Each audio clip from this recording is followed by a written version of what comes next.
Eh bien, mesdames, messieurs, chers collègues, je vous propose que nous débutions cette première audition d'une table ronde qui ouvre donc les travaux de cette commission d'enquête. Donc, merci beaucoup à vous tous pour votre mobilisation et notamment, mesdames, messieurs, qui allez intervenir. Donc, nous recevons aujourd'hui Marie-Amandine Stevenin, c'est bien ça, voilà, avocate et depuis un peu plus de 2 ans, donc présidente de l'UFC Que de Choisir. Monsieur François Carlier, délégué général de la CLCV, plus communément connu ainsi. Et je l'ai noté, ancien directeur des études de la communication à UFC Que Choisir. Donc voilà, nous sommes entre personnes qui se connaissent bien. Madame Nadia Ziane, directrice du service juridique et du département consommation de Famille Rurale, qui est, je le rappelle, la 3e plus grande association de défense des consommateurs, après les 2 que je viens de citer. Pardon. Et enfin, monsieur Olivier Dauvert, ingénieur agricole, éditeur, mais aussi journaliste, spécialiste de la consommation et de la grande distribution. Vous intervenez ainsi régulièrement dans plusieurs émissions de télévision et vous animez aussi le blog le web Grande Conso, avec l'aide d'une petite équipe. Nous vous remercions donc beaucoup, mesdames, messieurs, d'avoir répondu à ce rendez-vous dans des délais assez restreints. Cette table ronde, comme je le disais, elle est importante pour nous et pour madame la rapporteure, puisqu'il s'agit de la première de nos auditions, et nous avons donc choisi de débuter avec votre point de vue, c'est-à-dire plus précisément celui des consommateurs. Et ce n'est pas un hasard, c'est le fruit d'un choix politique.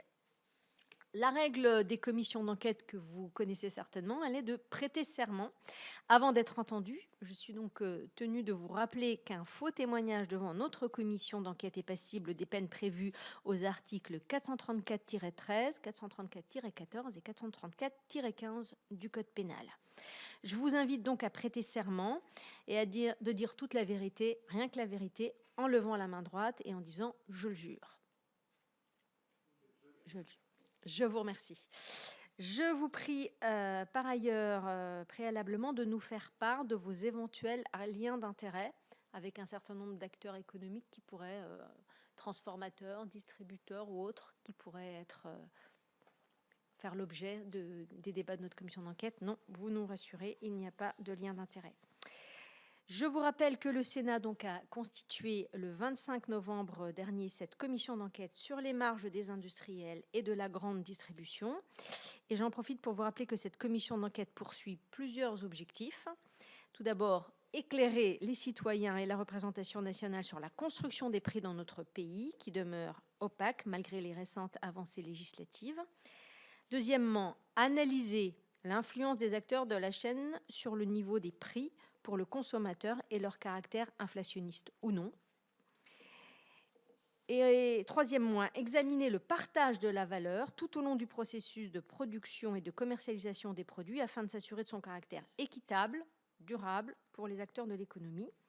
Et enfin, nous assurer que les fournisseurs en amont, notamment les agriculteurs pour les produits alimentaires, mais aussi les autres fournisseurs pour d'autres catégories de produits bénéficiant d'une rémunération la plus juste possible. L'objet de nos auditions dans cette phase introductive qui précède la suspension des travaux parlementaires prochainement, il est donc de mieux construire la construction des prix de vente et d'en mesurer l'impact concret sur nos concitoyens en tant que consommateurs. Je vais laisser la parole à la rapporteure.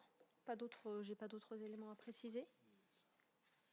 Ah oui, pour la déroulée de vos interventions. Alors, nous entendrons d'abord les représentants des 3 plus grandes associations et puis on laissera monsieur Dauvert conclure.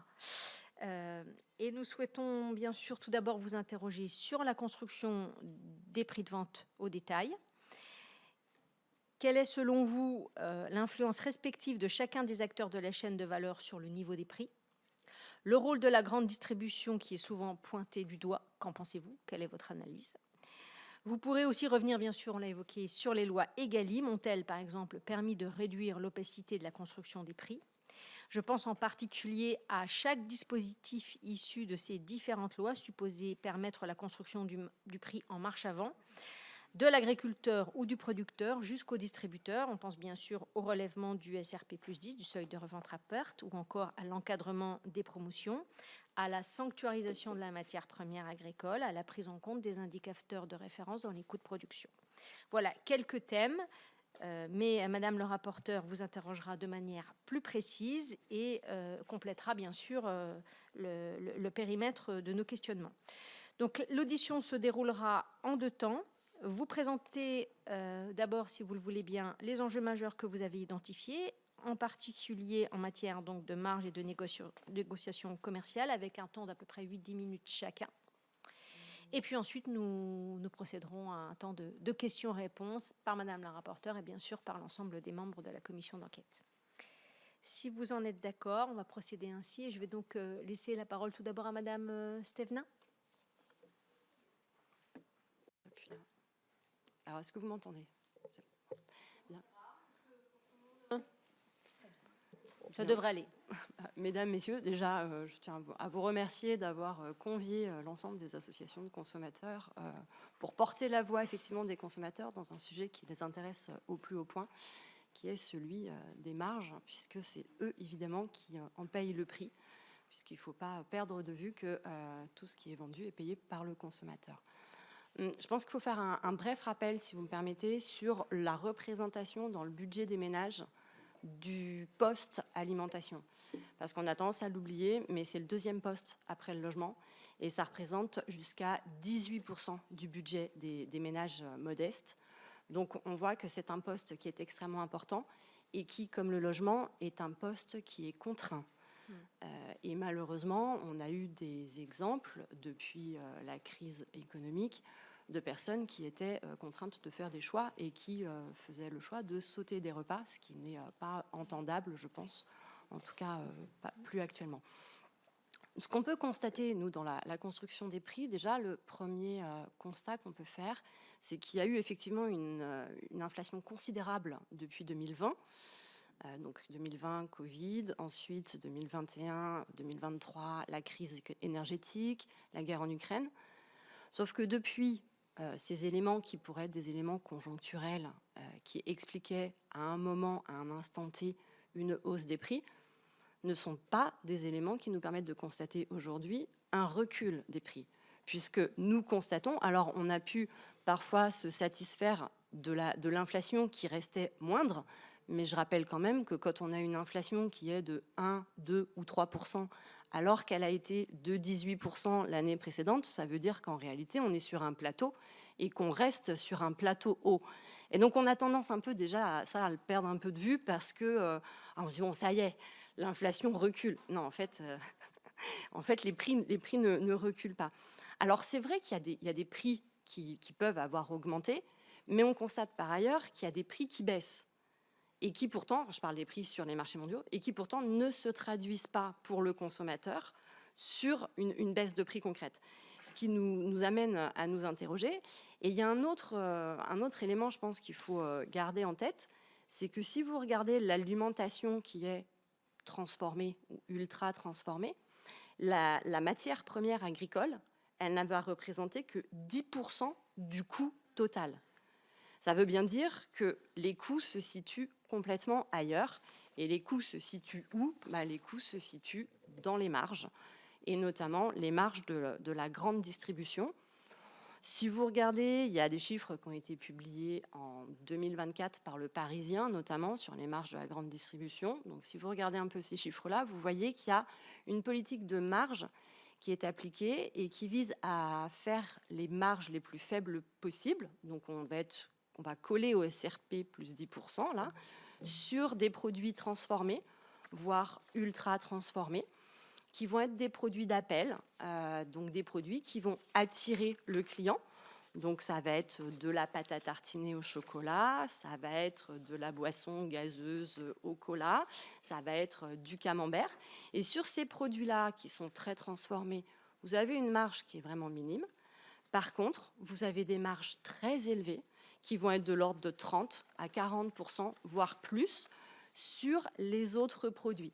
C'est-à-dire qu'en réalité, il y a une péréquation des marges qui sont opérées par la grande distribution, Et donc, si vous regardez la moyenne des marges, elle pourrait être raisonnable, surtout quand on prend en compte le fait qu'il y a une marge obligatoire de 10%, alors qu'en réalité, selon les rayons, ces marges sont vraiment à affiner. Et là où c'est encore plus grave, parce qu'il y a aussi un enjeu de santé, c'est que les marges les plus élevées sont sur les produits bruts. Et donc là, les chiffres sont disponibles dans le rapport de 2022 de l'Observatoire de la formation des prix et des marges des produits alimentaires. Et là, vous le voyez, par exemple, les fruits frais peuvent avoir des marges jusqu'à 44%. Vous avez des légumes qui ont des marges jusqu'à 67%. Donc on voit bien qu'il y a un équilibre financier qui est recherché par la distribution, par l'équilibre de ce jeu de marge. Et ça veut dire qu'en réalité, les produits bruts qui sont plus sains, qui vont être de saison, qui peuvent être locaux, donc vraiment toute cette alimentation qui serait à privilégier, sont les produits sur lesquels la marge est très importante et viennent combler les marges qui sont beaucoup moins importantes sur d'autres rayons, et notamment du rayon ultra transformé, dont on sait que ce sont des produits trop gras, trop sucrés, trop salés, bref, des produits à limiter. Donc on a vraiment une politique de marge de la grande distribution qui n'oriente pas le consommateur vers les bons produits. Et puis si vous regardez encore plus en détail, on avait fait une étude. Alors les chiffres datent un peu puisqu'ils sont de 2019. Elle sera mise à jour en 2026 si on a le temps, mais les tendances restent actuelles. Si vous regardez, par exemple, sur la pomme, je vais vraiment prendre l'exemple d'une pomme qui est très très parlant, c'est que si vous regardez juste sur une pomme conventionnelle, le prix agricole de la pomme sur une pomme, on va dire qu'il y a 2,04 euros le kilo, donc le prix à peu près moyen. Vous avez le prix agricole qui va être à 1,06 euros du kilo, et vous allez avoir une marge brute grande distribution qui va être de 87 centimes. Donc on voit bien que la marge, elle est très importante. Et ça, c'est sur le conventionnel. Si on regarde sur le bio, avec une pomme à 4,19 € le kilo, là, vous avez un prix agricole qui a 1,80 € du kilo. C'est normal, le prix brut est plus élevé parce qu'il y a plus de pertes, parce qu'il y a un modèle d'agriculture qui fait que le produit est plus cher. Mais la marge brute de la grande distribution, elle va être de 2,17 € le kilo. Elle est supérieure au prix du produit. Donc là, on voit bien qu'il y a une politique de marge qui est mise en place, c'est une volonté. Et si vous regardez les rapports qui ont été rendus, vous comprenez en creux, puisqu'évidemment, ça n'est pas affirmé, vous comprenez en creux que le rayon fruits et légumes du supermarché sert à venir combler les marges déficitaires, enfin le déficit plutôt, de certains rayons qui ne fonctionnent pas bien et dont on se demande quelle est la pertinence dans un modèle économique de garder un rayon qui ne fonctionne pas et de faire payer aux consommateurs d'un autre rayon ces coûts-là. Donc nous, c'est une vraie interrogation qu'on a parce que tout ça, ce sont des éléments à UFC Que Choisir qu'on arrive à mettre en avant, mais on n'a pas beaucoup de chiffres, parce que je rappelle que la construction des prix, c'est quelque chose sur lequel les données ne sont pas spécialement disponibles et sur lequel le consommateur n'est pas du tout informé. Le consommateur, lui, il n'a absolument pas conscience de tout ce qui se joue et on est bien en peine de lui expliquer parce que nous-mêmes, je vous disais, c'est un vrai travail d'aller reconstruire. Alors maintenant qu'on a dit tout ça, qu'est-ce qu'on peut faire? Parce que c'est pas le tout, mais il faut trouver des solutions. Alors, une des solutions qui est portée par UFC Que Choisir, c'est celle qui va concerner le SRP plus 10%. Clairement, on pourra y revenir plus tard, mais clairement, nous, on a fait une étude sur l'impact et donc le ruissellement annoncé du SRP plus 10%. On voit bien que ça a raté sa cible. Les propos sont un peu durs, mais on voit bien clairement, et la crise agricole qu'il y a eu, ne serait-ce que l'an dernier, et qui couvre aussi aujourd'hui, mais sur d'autres motifs, montre bien qu'on a un tas d'agriculteurs qui n'arrivent pas à vivre de leur production, tout en ayant de l'autre côté un tas de consommateurs qui nous disent « je ne peux plus supporter les prix qu'on me propose en supermarché ». Donc on voit bien que des deux côtés, on a des mécontents. Et ce qu'il y a entre les deux, c'est le distributeur, hein, parce que plus de 30% des fruits et légumes sont vendus en supermarché, dans la grande distribution. C'est pour ça que nous, au regard de cette inefficacité constatée, on demande à ce que le SRP plus 10% soit abrogé.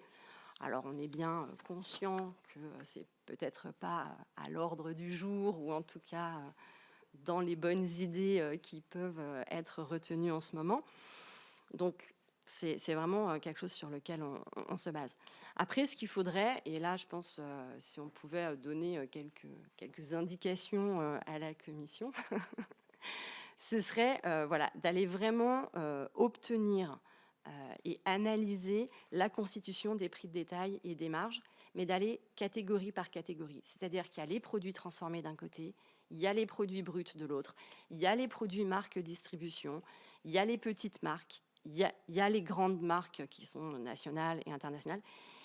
Et c'est là qu'il y a un travail, je pense, d'enquête à faire sur des chiffres que nous, on n'a pas, et qui vous permettrait peut-être aussi de vérifier si le SRP plus 10% est toujours bien appliqué. Parce qu'en plus, on peut se permettre de s'interroger sur le respect, parce qu'on sait qu'il y a des mécanismes économiques qui peuvent être mis en œuvre avec des mécanismes d'aide, de mise en rayon, de facturation de services, qui font que peut-être qu'en plus, non seulement les produits ultra transformés ont une toute petite marge, mais qu'elle ne serait pas totale.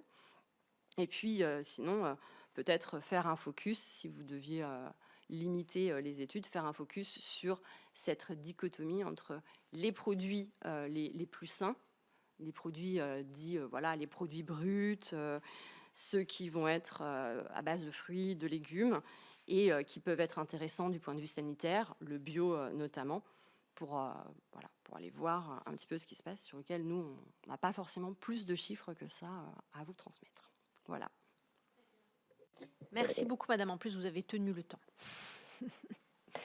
Monsieur Carlier. Oui, merci madame la sénatrice et monsieur le sénateur. Je vais tenir un propos complémentaire d'abord, à savoir que on vous a donné nos deux principales analyses en 2023 et 2025. En 2023, on disait, on était en pleine inflation générale et on disait, malheureusement sur l'alimentaire, on a peur que cette inflation continue, s'installe de façon structurelle, plus que dans d'autres domaines qui étaient aussi liés à la matière première, comme l'énergie et autres. Et la piste qu'on avait en 2023, qui malheureusement s'est plutôt confirmée, c'est au niveau des matières premières. C'est qu'en fait, le fonctionnement des marchés de matières premières agricoles n'a pas été comme les autres grandes commodities de type énergie. C'est que les prix n'ont pas vraiment baissé, en fait. Alors, c'est dans le document. Si vous prenez l'IPAP, c'est les prix agricoles, c'est la courbe bleue. C'est l'ensemble des prix agricoles, la matière première agricole.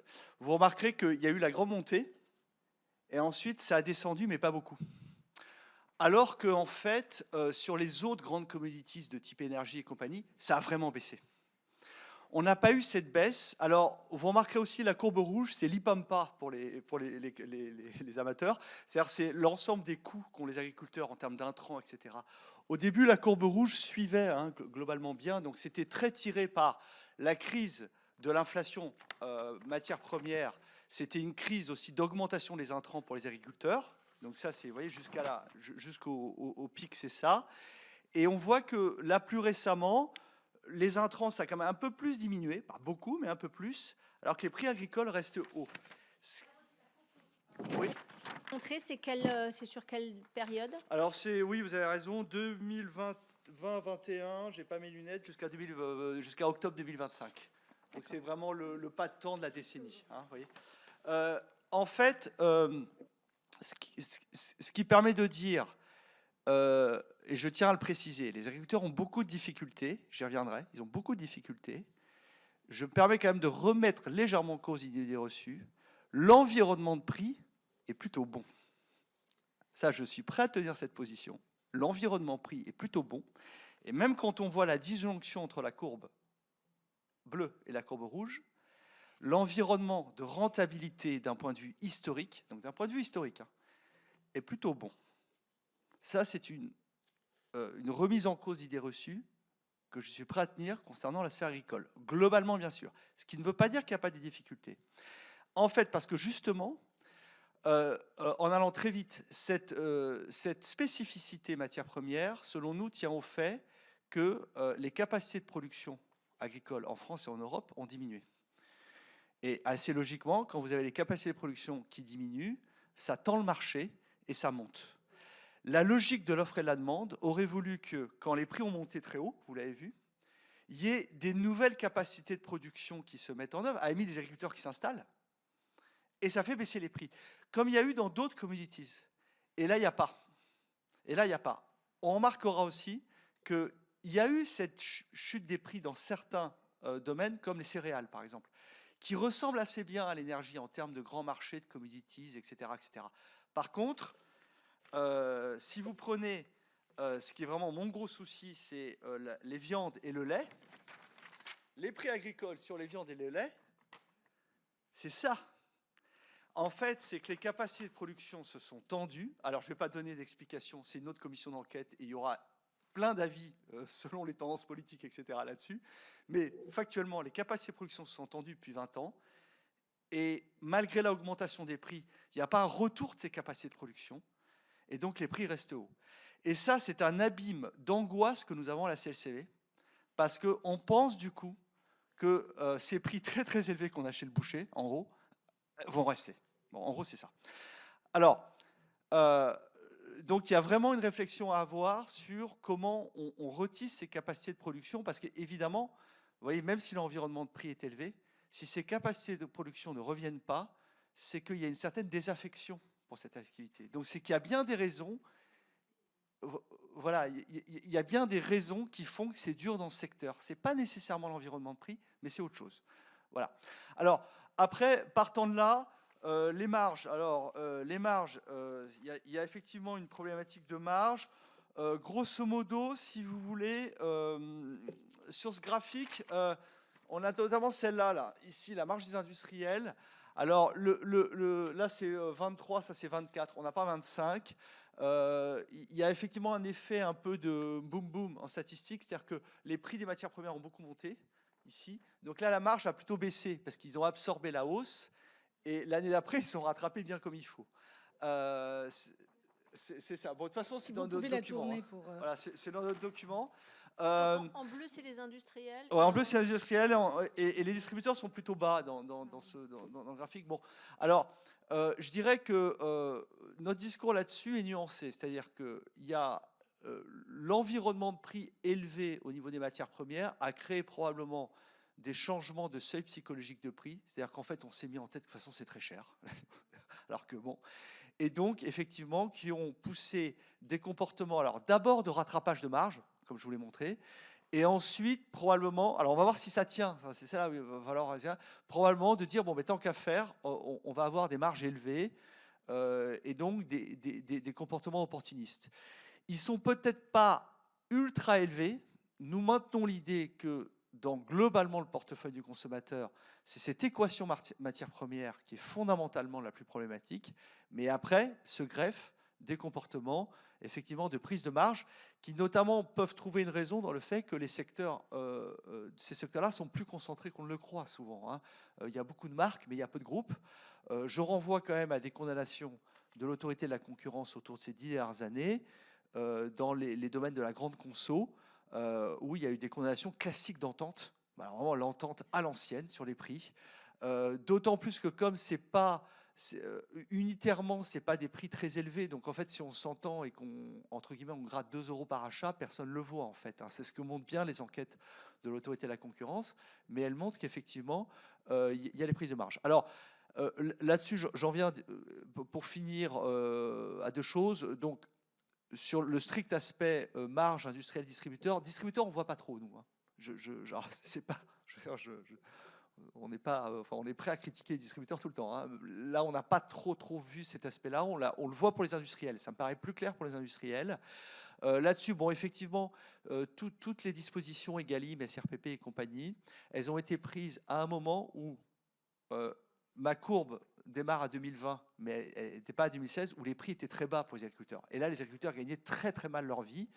Et donc, il y avait besoin de faire un accord. Alors, c'est tout le problème de ces verrous, de ces choses. C'est-à-dire que dans un certain contexte, ça se justifiait. Et puis, quand tout d'un coup, ça se retourne, on le voit dans l'énergie, c'est pareil, ça devient une bizarrerie problématique. Effectivement, parce que ça a rigidifié les choses, ça a permis effectivement de rajouter de la marge à la marge. La logique aurait voulu qu'effectivement, on remette en cause ces seuils. Et là, l'argument de nos partenaires syndicats agricoles ne tient pas, parce que je rappelle, l'environnement de prix n'est pas mauvais. Et donc, au nom, je dirais, du pouvoir d'achat des Français, qui est effectivement lourdement impacté, notamment les ménages les plus modestes, il faudrait quand même revenir sur ces dispositions. Dernière petite remarque, qui va dans le sens de ce que disait ma consoeur l'UFC Que Choisir. On a fait une enquête en septembre, la CLCV, sur les catalogues de promotion. On a vraiment pris les catalogues de promotion à la sortie des supermarchés, qui sont des catalogues très très importants, qui sont lus par les gens. Et effectivement, on a vu que, bon, en gros, moi je le présente comme ça en disant, c'est les chips, la charcuterie, le Nutella. Après tout, c'est pas anormal parce que c'est ce qu'on aime tous. Bon, en réalité, effectivement, on voyait que les promotions étaient que sur des choses du Nutri-Score DE, quoi. Alors, on ne dit pas forcément que toutes les promotions doivent être sur du Nutri-Score A ou que sur du bio, c'est pas, mais qui est quand même un équilibre. Et c'est vrai qu'avoir des prises de marge sur ce qui est bon pour la santé et mettre en promo ce qui est globalement mauvais pour la santé, ça ne veut pas dire qu'il ne faut pas en manger des fois, c'est normal, mais c'est quand même un mauvais signal. Je vous remercie. Merci, monsieur. À vous, madame Ziane. Merci beaucoup. Moi, j'aimerais quand même aborder un sujet qui ne l'a pas encore été par mes collègues, c'est l'accès à l'alimentation saine qui devient un problème de santé publique quand même. C'est-à-dire que nous, depuis 20 ans à Famille Rurale, on fait des études de prix pour savoir combien ça coûte à une famille de 4 personnes de manger en suivant les recommandations du Plan National Nutrition Santé, le fameux PNNS. Ce qu'on entend autour de la consommation des fruits et légumes, donc 400 grammes par jour et par personne. Ce dont on se rend compte, c'est qu'en réalité, aujourd'hui, seul un enfant sur 10 respecte ces recommandations et 3 adultes sur 10. De manière concomitante, on a un développement d'un certain nombre de pathologies dont on sait aujourd'hui qu'elles sont liées à une alimentation inadaptée. Et donc, à Famille Rurale, on a cherché à comprendre aussi, trouver des solutions partant de ce principe. Pour vous donner une petite idée, dans la manière dont on a construit notre panier de produits, qui, encore une fois, est conforme aux recommandations du PNNS, donc effectivement, vous n'y trouverez pas de chips, etc. Mais on n'a pas réussi à composer un panier de produits dont on a chacun besoin pour être en bonne santé à moins de 533 € par mois pour une famille. Ce qui représente, et quand je vous dis ça, c'est de 2 enfants, 2 adultes. Et ça, on a pris vraiment les prix les moins chers, les premiers prix dans les surfaces les moins chers de vente. Donc, on est à 533 €. Rapporté à un SMIC, ça représente une part quasiment inabsorbable pour respecter ces recommandations de santé publique. Et c'est pour ça que je rejoins ma collègue Marie-Amandine Stévenin pour dire qu'on a quand même des enjeux qui dépassent la simple question de comment se construisent les marges en France, parce qu'aujourd'hui, elles portent atteinte pour nous à une accessibilité des produits sains dont chacun a besoin pour être en bonne santé. Et donc là, on a commencé à creuser, parce qu'on est aussi, pour information, membre de l'Observatoire de la formation des prix et des marges. Et en réalité, c'est pareil, j'essaye de compenser ce que vous n'avez pas dit pour pas qu'il y ait de redites, mais il y a quand même un problème d'opacité en France. Là, on a l'impression qu'on a plein de chiffres. Non, on n'a pas suffisamment de chiffres. On a un vrai problème de transparence des marges. Dans les quelques chiffres dont on dispose, effectivement, le meilleur exemple à prendre, c'est celui des fruits et légumes. Et pour le coup, ça ne vaut pas pour l'ensemble du secteur agricole, mais je vais m'inscrire un tout petit peu en faux par rapport à mon collègue sur le sujet des fruits et des légumes, parce que les 2 grands perdants de la chaîne, ce sont bien les producteurs d'un côté et les consommateurs de l'autre. Et donc, dans les chiffres, encore une fois, public dont on dispose, ce que nous révèle l'Observatoire de la formation des prix et des marges, c'est que sur ce marché, l'entrée sur le marché, ça a produit une valeur de 11 milliards à nos producteurs. Ils ont vendu leur production, ça leur a rapporté 11 milliards. Nos consommateurs les ont payés 22 milliards, sans aucune transformation. Ce que ça veut dire que la valeur même de ces produits est équivalente à la valeur créée par les intermédiaires. Et ça doit nous interroger, d'autant plus que justement quand on prend les chiffres, parce que dans notre observatoire, on confronte nos chiffres à ceux de l'INSEE, et donc je vais prendre ceux de l'INSEE et pas les nôtres. Ce dont on s'aperçoit, c'est que sur les 10 dernières années, le prix des fruits et des légumes a augmenté de 60%. Le salaire moyen par tête a augmenté de 27%. Donc la réalité, quand je fais le parallèle avec l'alimentation saine dont on a besoin, ça n'est pas une vue de l'esprit que de dire que la construction des marges aujourd'hui pose un problème dans l'accès à cette alimentation saine. Et quand on le met en lien, encore une fois, avec les études du Crédoc qui font bondir parce qu'elles sont renouvelées, ça ne s'arrange pas. C'est-à-dire que les Français mangent de moins en moins de fruits et légumes dont on sait qu'ils constituent pourtant une partie importante des nutriments dont ils ont besoin. Et peut-être pour un autre chiffre qui n'a pas encore été évoqué, là je vais parler de la grande distribution, je m'adapte un peu à ce qui a été dit, pardon. Sur la grande distribution, un autre chiffre qui paraît assez éloquent, on a très peu de chiffres, la chance qu'on a, c'est qu'on a au moins un distributeur qui est Carrefour, qui est coté en bourse. Youpi, tralala, on a donc accès à des données. Et les données, qu'est-ce qu'elles nous enseignent? Et moi, je vous avoue que ça me fait bondir parce qu'on a partagé certains plateaux à l'époque où Carrefour jurait la main sur le cœur, qui faisait les meilleurs efforts pour rendre accessibles les produits au plus grand nombre. Ce dont on se rend compte, c'est qu'en réalité, entre 2020 et 2024, l'inflation alimentaire elle a été de 22,5%. Carrefour, dans le même temps, alors je ne suis pas en train de dire que tout est lié aux marges qu'il a faites dans le secteur alimentaire, mais quand même, entre 2020 et 2024, ses dividendes ont augmenté de 140%. Son action est passée de 47 centimes à 1,15 €. Donc, permettez-nous de douter de la bonne foi présumée sur les plateaux selon laquelle il faisait tout pour resserrer les marges, pour garantir l'accès à des produits sains aux consommateurs. Quand on voit les résultats qui sont publics ensuite, ça interroge. Et donc sur la partie plutôt... Ah oui, juste quand même un autre exemple qui est quand même assez frappant. Nous, on est très implantés en Outre-mer. Ce qui se passe en Outre-mer est un véritable scandale. On a mis en place un protocole contre la vie chère en Martinique. Pareil, heureusement, là, les équipes de la DGCCRF ont fait un travail formidable. Ce dont on se rend compte, c'est que la collectivité de Martinique, elle a renoncé à son octroi de mer. L'État a renoncé à sa TVA. Le résultat attendu, c'était des baisses de prix entre 20 et 25%. On a 10,8% de baisse. Certains produits, comme les légumes surgelés, ont augmenté de 4,4%. Où est le problème, à votre avis ? Qui n'a pas joué le jeu? Tout ça pour vous dire qu'il y a quelques semaines maintenant, on a eu une communication commune avec des collègues de Foodwatch et du Secours catholique pour vous formuler une proposition qui est assez simple, qui nous paraît assez basique. C'est même pas de demander à la grande distribution de faire moins de marge. C'est de les faire différemment. Et pour donner un chiffre, pour rebondir sur ce que disait Marie-Amandine tout à l'heure, on a aussi un chiffre qui est assez éloquent, qui vient de l'Observatoire de la formation des prix et des marges, qui nous explique qu'effectivement, en 2021, le rayon des fruits et légumes a permis à la grande distribution de faire un bénéfice de 247 millions d'euros dans la poche. Et en face de ça, on a le rayon pâtisserie-viennoiserie qui a causé 60 millions d'euros. Ça veut dire quoi? Ça veut dire que la grande distribution, aujourd'hui, elle accepte de perdre de l'argent sur des produits qui sont pas bons pour notre santé consommés régulièrement, et elle compense ces pertes sur des produits dont on a besoin pour être en bonne santé.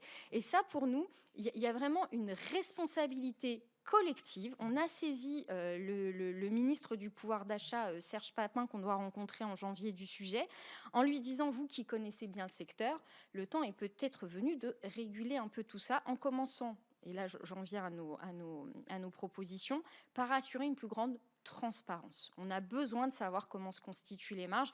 Ça peut être dans le cadre de l'Observatoire de la formation des prix et des marges, de manière complètement confidentielle. On ne demande pas forcément à ce que ce soit rendu public, mais on a besoin qu'au moins une entité de contrôle vienne mettre son nez là-dedans.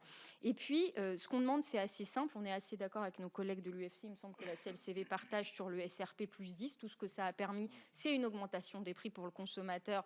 Dans les rapports dont on dispose, on ne voit pas le gain pour les producteurs qui étaient visés par la mesure. Mais par contre, cette mesure, nous, on l'aime bien à Famille Rurale, parce que quand on nous dit « ça n'est pas possible de réguler les marges en France », mais qu'a-t-on donc fait avec le SRP plus 10 ? Donc c'est possible. Et donc ce qu'on dit, c'est finalement, on ne demande pas à ces acteurs économiques de gagner moins d'argent, on leur demande d'en gagner différemment, dans un objectif de santé publique et de repenser la manière dont ils réalisent leurs marges. Et c'est la raison pour laquelle on a porté une proposition de sacraliser les prix de certains produits et de les proposer à prix coûtant, sans produits qui relèvent du PNNS, ceux dont on a besoin et qu'on ne consomme pas suffisamment, quitte à augmenter les marges sur les produits les moins sains.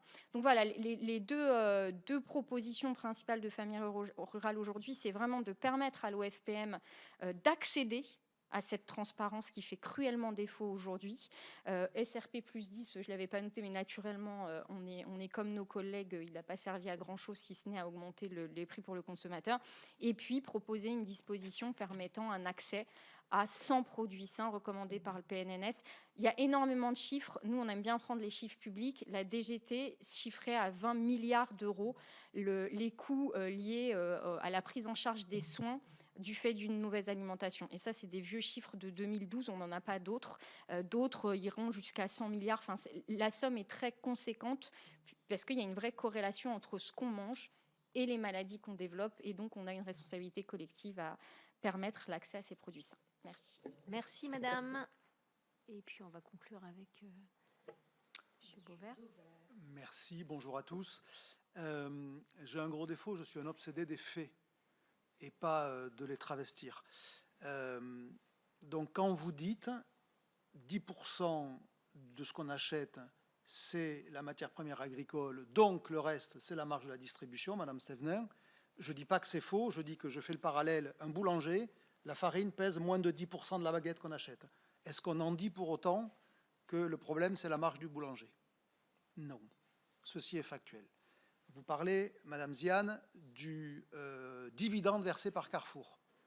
Le dividende, ce n'est pas l'expression du résultat. C'est la conséquence de la politique de distribution du résultat.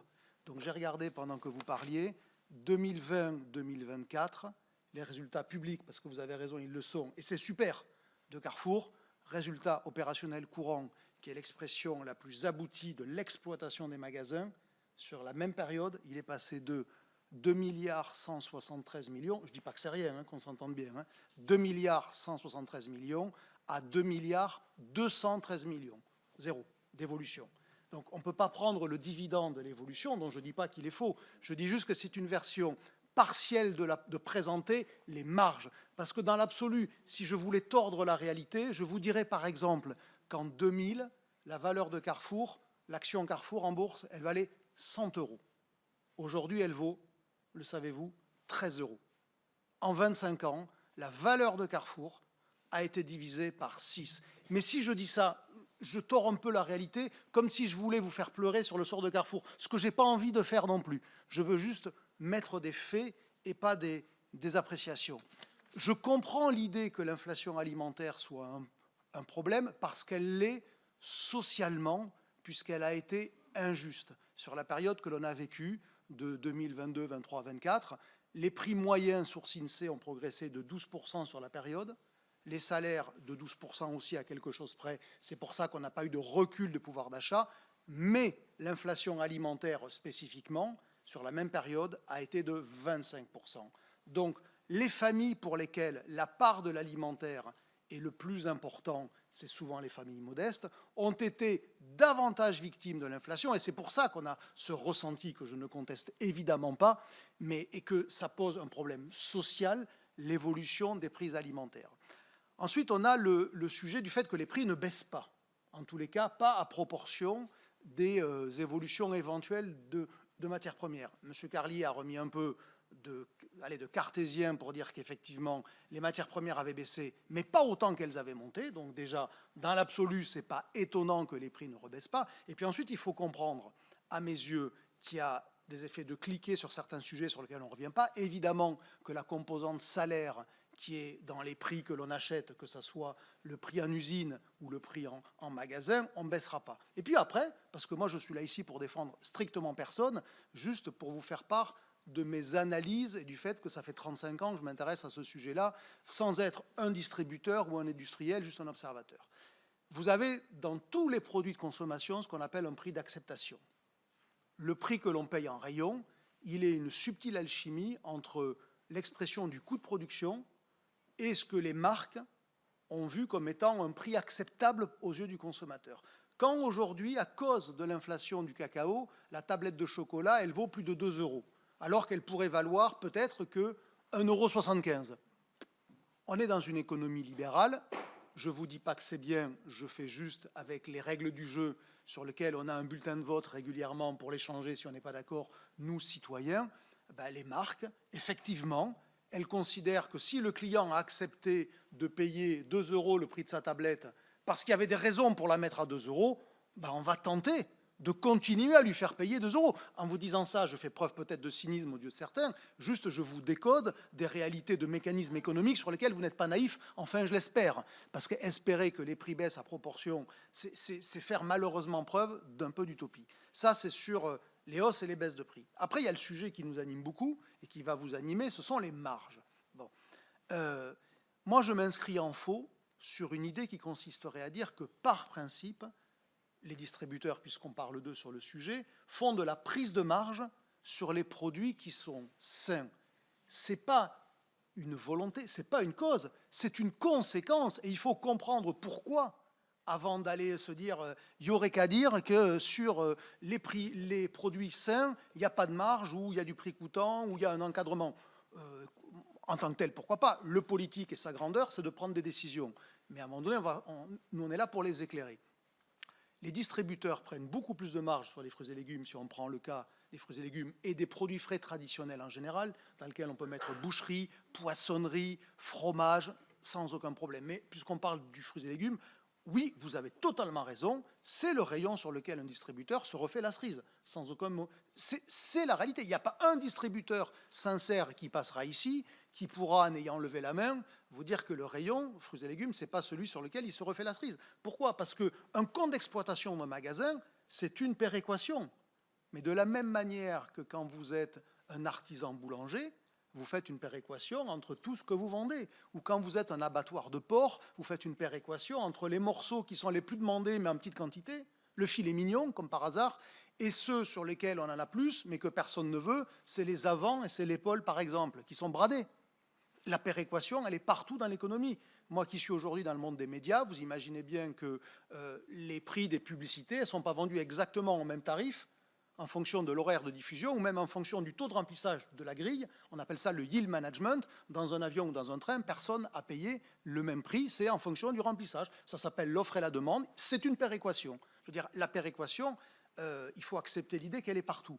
Et donc, comme les distributeurs gagnent moins d'argent, ça c'est factuel, sur les produits de marque, ce n'est pas qu'ils soient transformés qui les rend moins rentables, c'est que ce sont des produits de marque, il ne faut pas mal poser le problème. Si Carrefour, Leclerc, Auchan gagnent moins d'argent sur Nutella, Danette ou les biscuits Lu, ce n'est pas parce que ce sont des produits ultra transformés, c'est parce que ce sont des marques qui les rendent comparables d'un magasin à l'autre. La bataille de prix qui se fait même aujourd'hui de manière quasi automatique avec les aspirations de prix sur les drives et les alignements à la baisse, fait que, dès lors que c'est le même produit, les prix sont limités. Et donc, c'est ça l'explication au fait que les marges sont plus basses sur les rayons dits transformés, mais en réalité, ce n'est pas ça le sujet, c'est les rayons de marque, et que, comme une péréquation doit se faire, ils gagnent plus d'argent à côté. Comme on a des chiffres publics, c'est une bonne chose. La marge commerciale d'un distributeur aujourd'hui, elle est à 23%. C'est comme ça, ça se mesure, c'est totalement public. Et comme ses coûts sont aux alentours de 21%, sa marge nette, ça aussi c'est totalement public, elle est aux alentours de 2%. C'est comme ça. Voilà. Alors après, ça s'applique à des très gros chiffres. Ça, on est bien d'accord. Mais dans les faits, la marge nette, elle est aux alentours de 2%. Je mets au défi tous les bien-pensants des surmarges de piloter une boîte où le net est à 2%. Ça veut dire qu'au moindre écart, on passe sous le niveau de la mer, il faut le savoir. Je ne suis pas en train de dire qu'ils ne gagnent pas beaucoup d'argent. Ça s'applique à des tellement gros chiffres que les sommes sont grosses. Je vous l'ai dit pour démarrer, Carrefour, son résultat opérationnel courant, c'est un peu plus de 2,2 milliards d'euros. mais ça ne fait jamais que 2%, hein, pour le coup. Bon, voilà. Et puis ensuite, juste pour terminer sur des propositions, j'entends l'idée qu'il faudrait revenir sur le SRP plus 10 parce qu'il n'a servi à rien. Alors sur le constat, on est totalement d'accord. Le ruissellement n'a pas eu lieu. Je me rappelle d'un patron d'enseigne qui s'appelait Serge Papin, qui avait théorisé cette formule-là de manière très efficace et qui disait « il ne faut plus que le coco de Paimpol finance le coca d'Atlanta ». Puisqu'en gros, c'était pour dire il y en a marre que les marges soient trop grosses sur les fruits et légumes pour payer le reste. Ce que je vous ai décrit, hein, ça veut dire que notre actuel ministre, et pour le coup, la péréquation, il la voit très bien. Et donc, il avait théorisé l'idée que si on oblige les distributeurs à gagner de l'argent sur les produits marketés, ils vont du coup être moins gourmands sur les produits fruits et légumes. Ce qui est totalement vrai, parce que pour le coup, c'est bien parce qu'on ne gagne pas assez, disent les distributeurs, et c'est factuel, sur les produits de marque, qu'ils compensent sur les produits sans marque. Sauf que si on supprime le SRP plus 10, vous accentuez le phénomène, hein, ne vous trompez pas. Moi, je ne suis pas législateur, je m'en fiche de ce que vous choisirez, mais vous accentuerez le phénomène. Si on veut faire baisser les marges sur les produits non transformés, fruits et légumes, boucherie, fromage, il faudrait au contraire, je ne vous dis pas que c'est ma position, il faudrait faire du SRP plus 20. Parce que ça obligerait à marger au moins à 20% le Nutella, le camembert président, les biscuits lus, pour ensuite pouvoir être moins gourmand sur les fruits et légumes. Ne vous trompez surtout pas d'analyse sur ce sujet-là, parce que ça serait extrêmement coupable de vouloir enlever le SRP plus 10 pour faire baisser les marges sur les fruits et légumes. Ça produirait exactement l'effet inverse. Et puis alors, et les prix coûtant...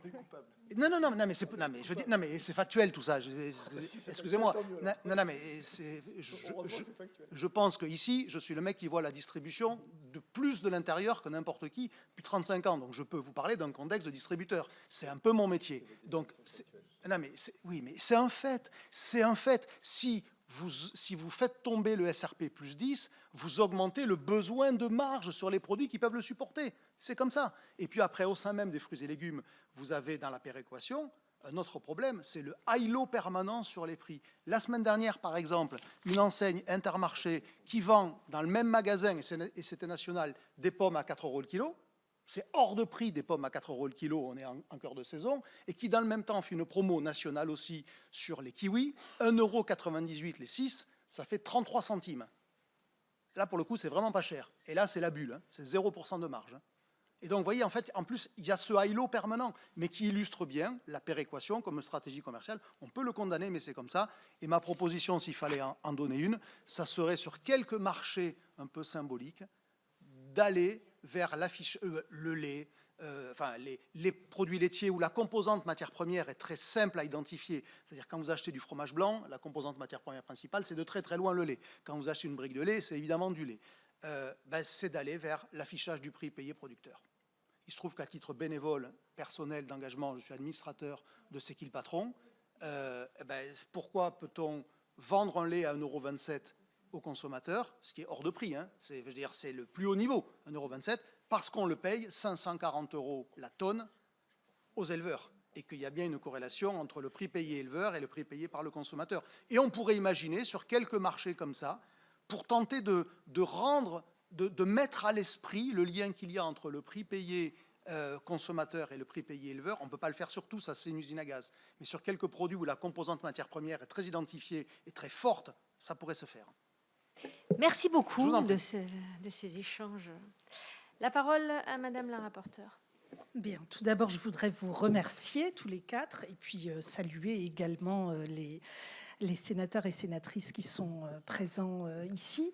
Je voulais vous remercier parce que vous avez mis l'accent sur ce pourquoi finalement nous avons nous demandé cette commission d'enquête, et dans la rédaction du projet de résolution qui sous-tend cette commission d'enquête, il est écrit très précisément que la question de la qualité des produits et de cet arbitrage de marge est un sujet en soi. Donc vous êtes tous les quatre intervenus sur ce sujet, et je vous en remercie remercie.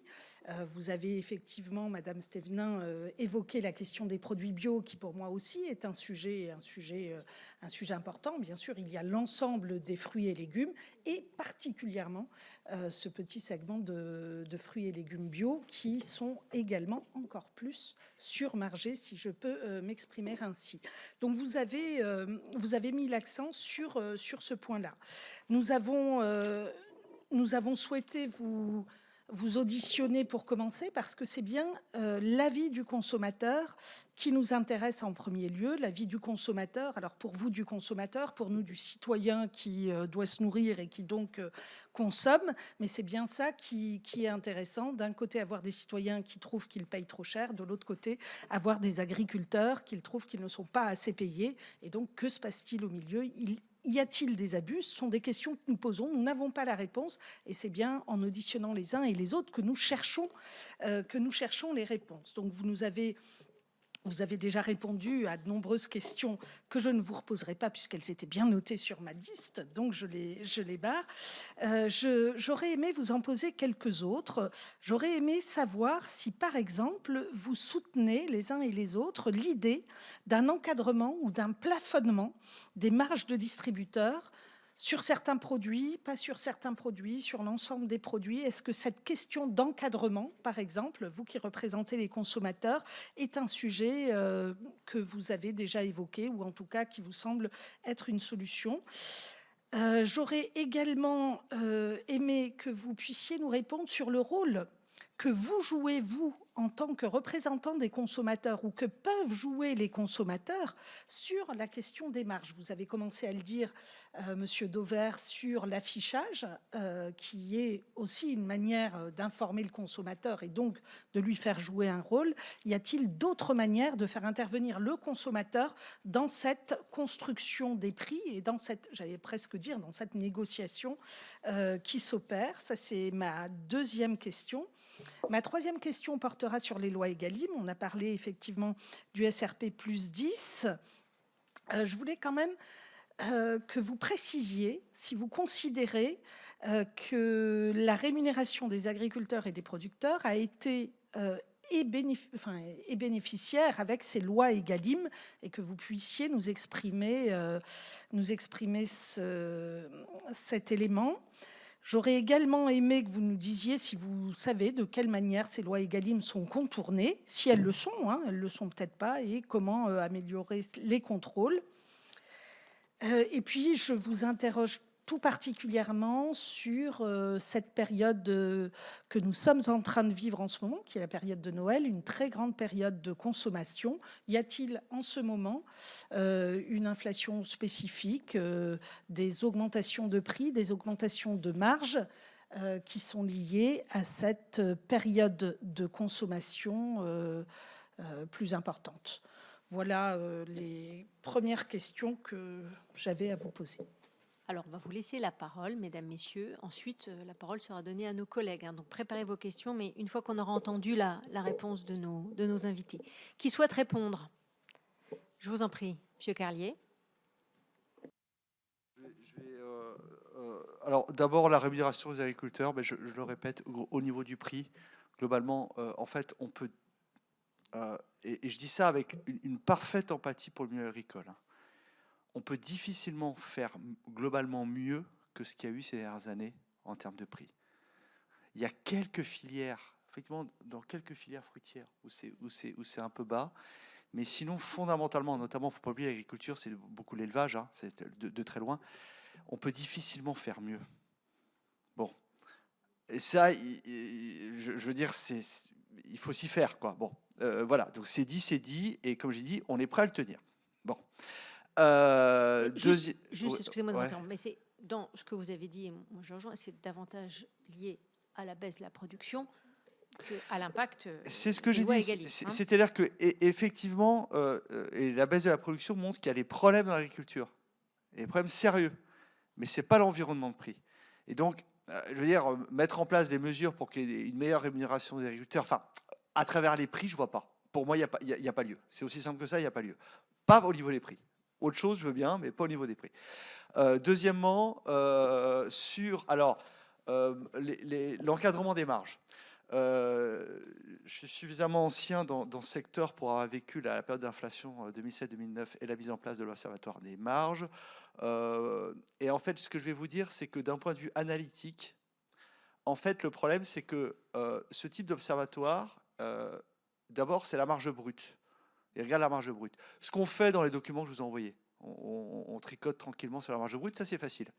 Après, pour descendre de la marge brute à la marge nette, le problème, c'est que personne ne peut le faire. Quand je dis personne ne peut le faire vraiment, à part celui qui est dans la comptabilité analytique de la boîte. Donc quand je dis personne ne peut le faire, c'est pas moi, c'est pas vous non plus. Donc c'est pour ça que le factuel là s'arrête. Il s'arrête pour tout le monde. Il s'arrête pour moi, il s'arrête pour vous. Et donc du coup, ça devient compliqué. Dépend si vous voyez des Non, monsieur, je vous ai pas interrompu quand. La parole juste après. Je vous ai pas interrompu quand vous avez été en réplique. Donc faites pareil. Bon, c'est bon. Allez-y.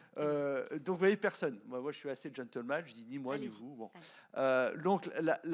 Donc à ce moment-là, c'est toujours la complexité. Et alors du coup, si après on veut encadrer, on risque évidemment de ne pas trop savoir où mettre le stylo, parce que il veut dire vous encadrez, mais en fait en marge nette, une fois qu'on a pris le taux de perte sur la viande en rayon, etc., en fait on n'y est pas, enfin, etc., etc., et on saura jamais trop. Donc c'est compliqué. Moi j'aimerais qu'on encadre, en fait, mais c'est compliqué. Alors tout ce qui est opération de décomposition du prix, effectivement, en le généralisant, serait assez une bonne chose, et donc d'affichage de la décomposition des prix, en essayant d'aller au-delà de quelques produits. Il ne faudrait pas que ce soit que symbolique, il faudrait le faire un peu sérieusement, parce qu'en plus là-dessus, s'enclenche, on le voit pour le Nutri-Score, pour le nutritionnel, c'est que de ces informations-là, il y a une appropriation par la presse, par les associations, par tout ça. Bon, maintenant le Nutri-Score est un beau succès, enfin déjà un beau succès.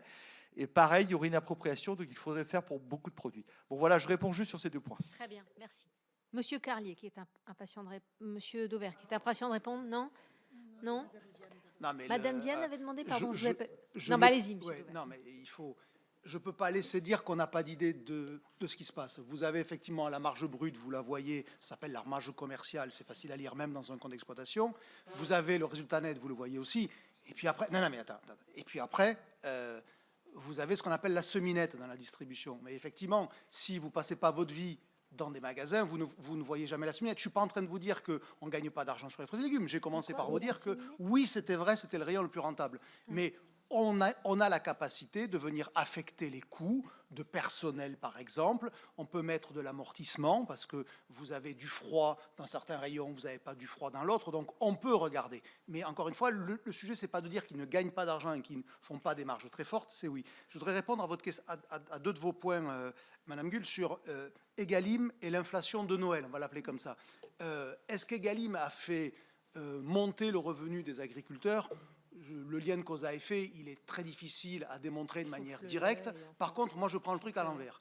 Est-ce que ça aurait été pire sans Egalim pour les agriculteurs ?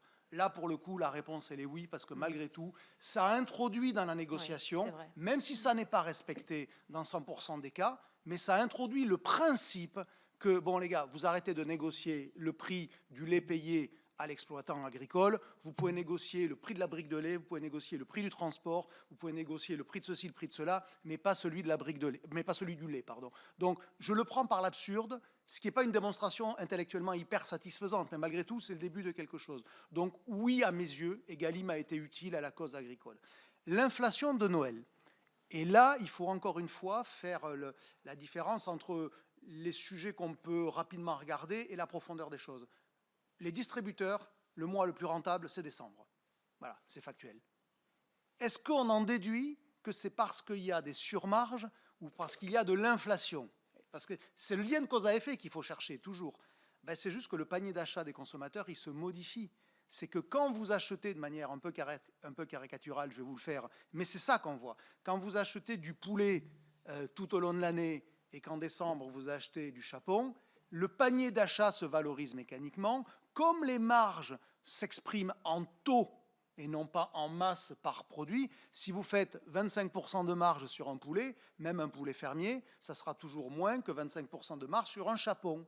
Et donc, Quand vous prenez cette idée-là des curseurs qualitatifs qui montent, c'est valable sur toutes les catégories de produits parce que le mois de décembre, c'est le mois qui pèse à peu près 1,5 fois la moyenne des autres mois dans la distribution parce qu'il y a à la fois une plus grande quantité consommée parce que malgré tout, il y a plus de repas festifs et le consentement à payer que l'on a à titre individuel progresse. Donc sur chacune des catégories qu'on met dans le panier, on a plutôt tendance à mettre le truc qui est légèrement plus haut de gamme et donc qui génère, oui, plus de marge. Mesdames, Madame Diane, vous voulez commenter? Oui, merci. Moi, je voulais revenir peut-être sur l'encadrement et puis je laisserai ma collègue terminer sur les autres sujets. Peut-être reprendre quand même un mot pour que mes propos ne soient pas mal interprétés. Je vous ai bien dit que, en tout cas à Famille Rurale, on ne remettait pas en cause le principe que des distributeurs gagnent de l'argent. Ce qu'on remet en cause, et là encore une fois, puisque vous aimez le factuel, parlons-en, en juin 2025, les distributeurs, donc Carrefour, ont publié une tribune relative à la SNANC, la Stratégie nationale alimentation, nutrition, climat, dans laquelle ils manifestaient leur intention de participer à l'effort collectif qui devait être fait vers une alimentation plus saine. Et ce qu'on leur dit là, c'est top là, allons-y, revoyons la manière dont vous construisez vos marges. Inversons la logique, cessons de marger autant sur des produits sains, faisons-le sur des produits qui le sont moins, notamment les produits ultra transformés. Et quand vous évoquez ce qui a été mesuré, mais je laisserai encore une fois ma collègue en parler parce qu'ils ont fait une étude très bien sur le sujet du SRP, ce que ça a coûté aux consommateurs, ça pour le coup c'est très clair. Mais vous me parlez de SRP plus 20. À quel moment on va aussi inverser cette logique-là et se dire comment rendre plus accessibles les produits les plus sains. C'est-à-dire que moi, j'ai pas envie qu'on marge et qu'on suppute que peut-être en faisant ça, il y aura un ruissellement vers... Non.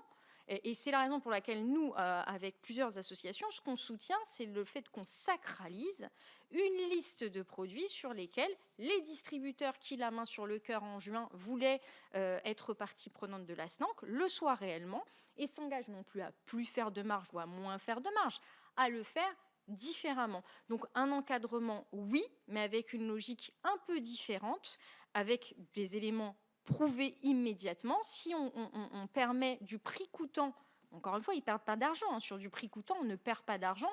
Et je reprends même les coms de Système U sur le sujet. Ils vendent déjà un certain nombre de produits à prix coûtant. Si on prend leur définition du prix coûtant, on ne leur demande rien d'autre, on évite ces problèmes de surmarge sur des produits dont on sait qu'on a besoin quotidiennement pour être en bonne santé. Donc, tout est question d'inverser un peu les choses et de se mettre pour une fois du point de vue du consommateur. Parce que celui qui souffre post-crise et celui qui aujourd'hui effectivement a pour seule variable d'ajustement l'alimentation, c'est lui qu'il faut qu'on aide aussi un peu aujourd'hui. Et pour l'aider, il va falloir pousser des mesures beaucoup plus ambitieuses sur peu de produits. Il y a 6000 références de souvenirs dans les hypermarchés. Si on encadre le prix de 100, je crois qu'on a matière à pouvoir faire pas mal de choses. Stévenin. Oui, alors on me laisse le sujet le plus délicat des Galim. Juste pour aller aussi dans le sens de ce qui a été dit par rapport à votre question sur les prix de Noël.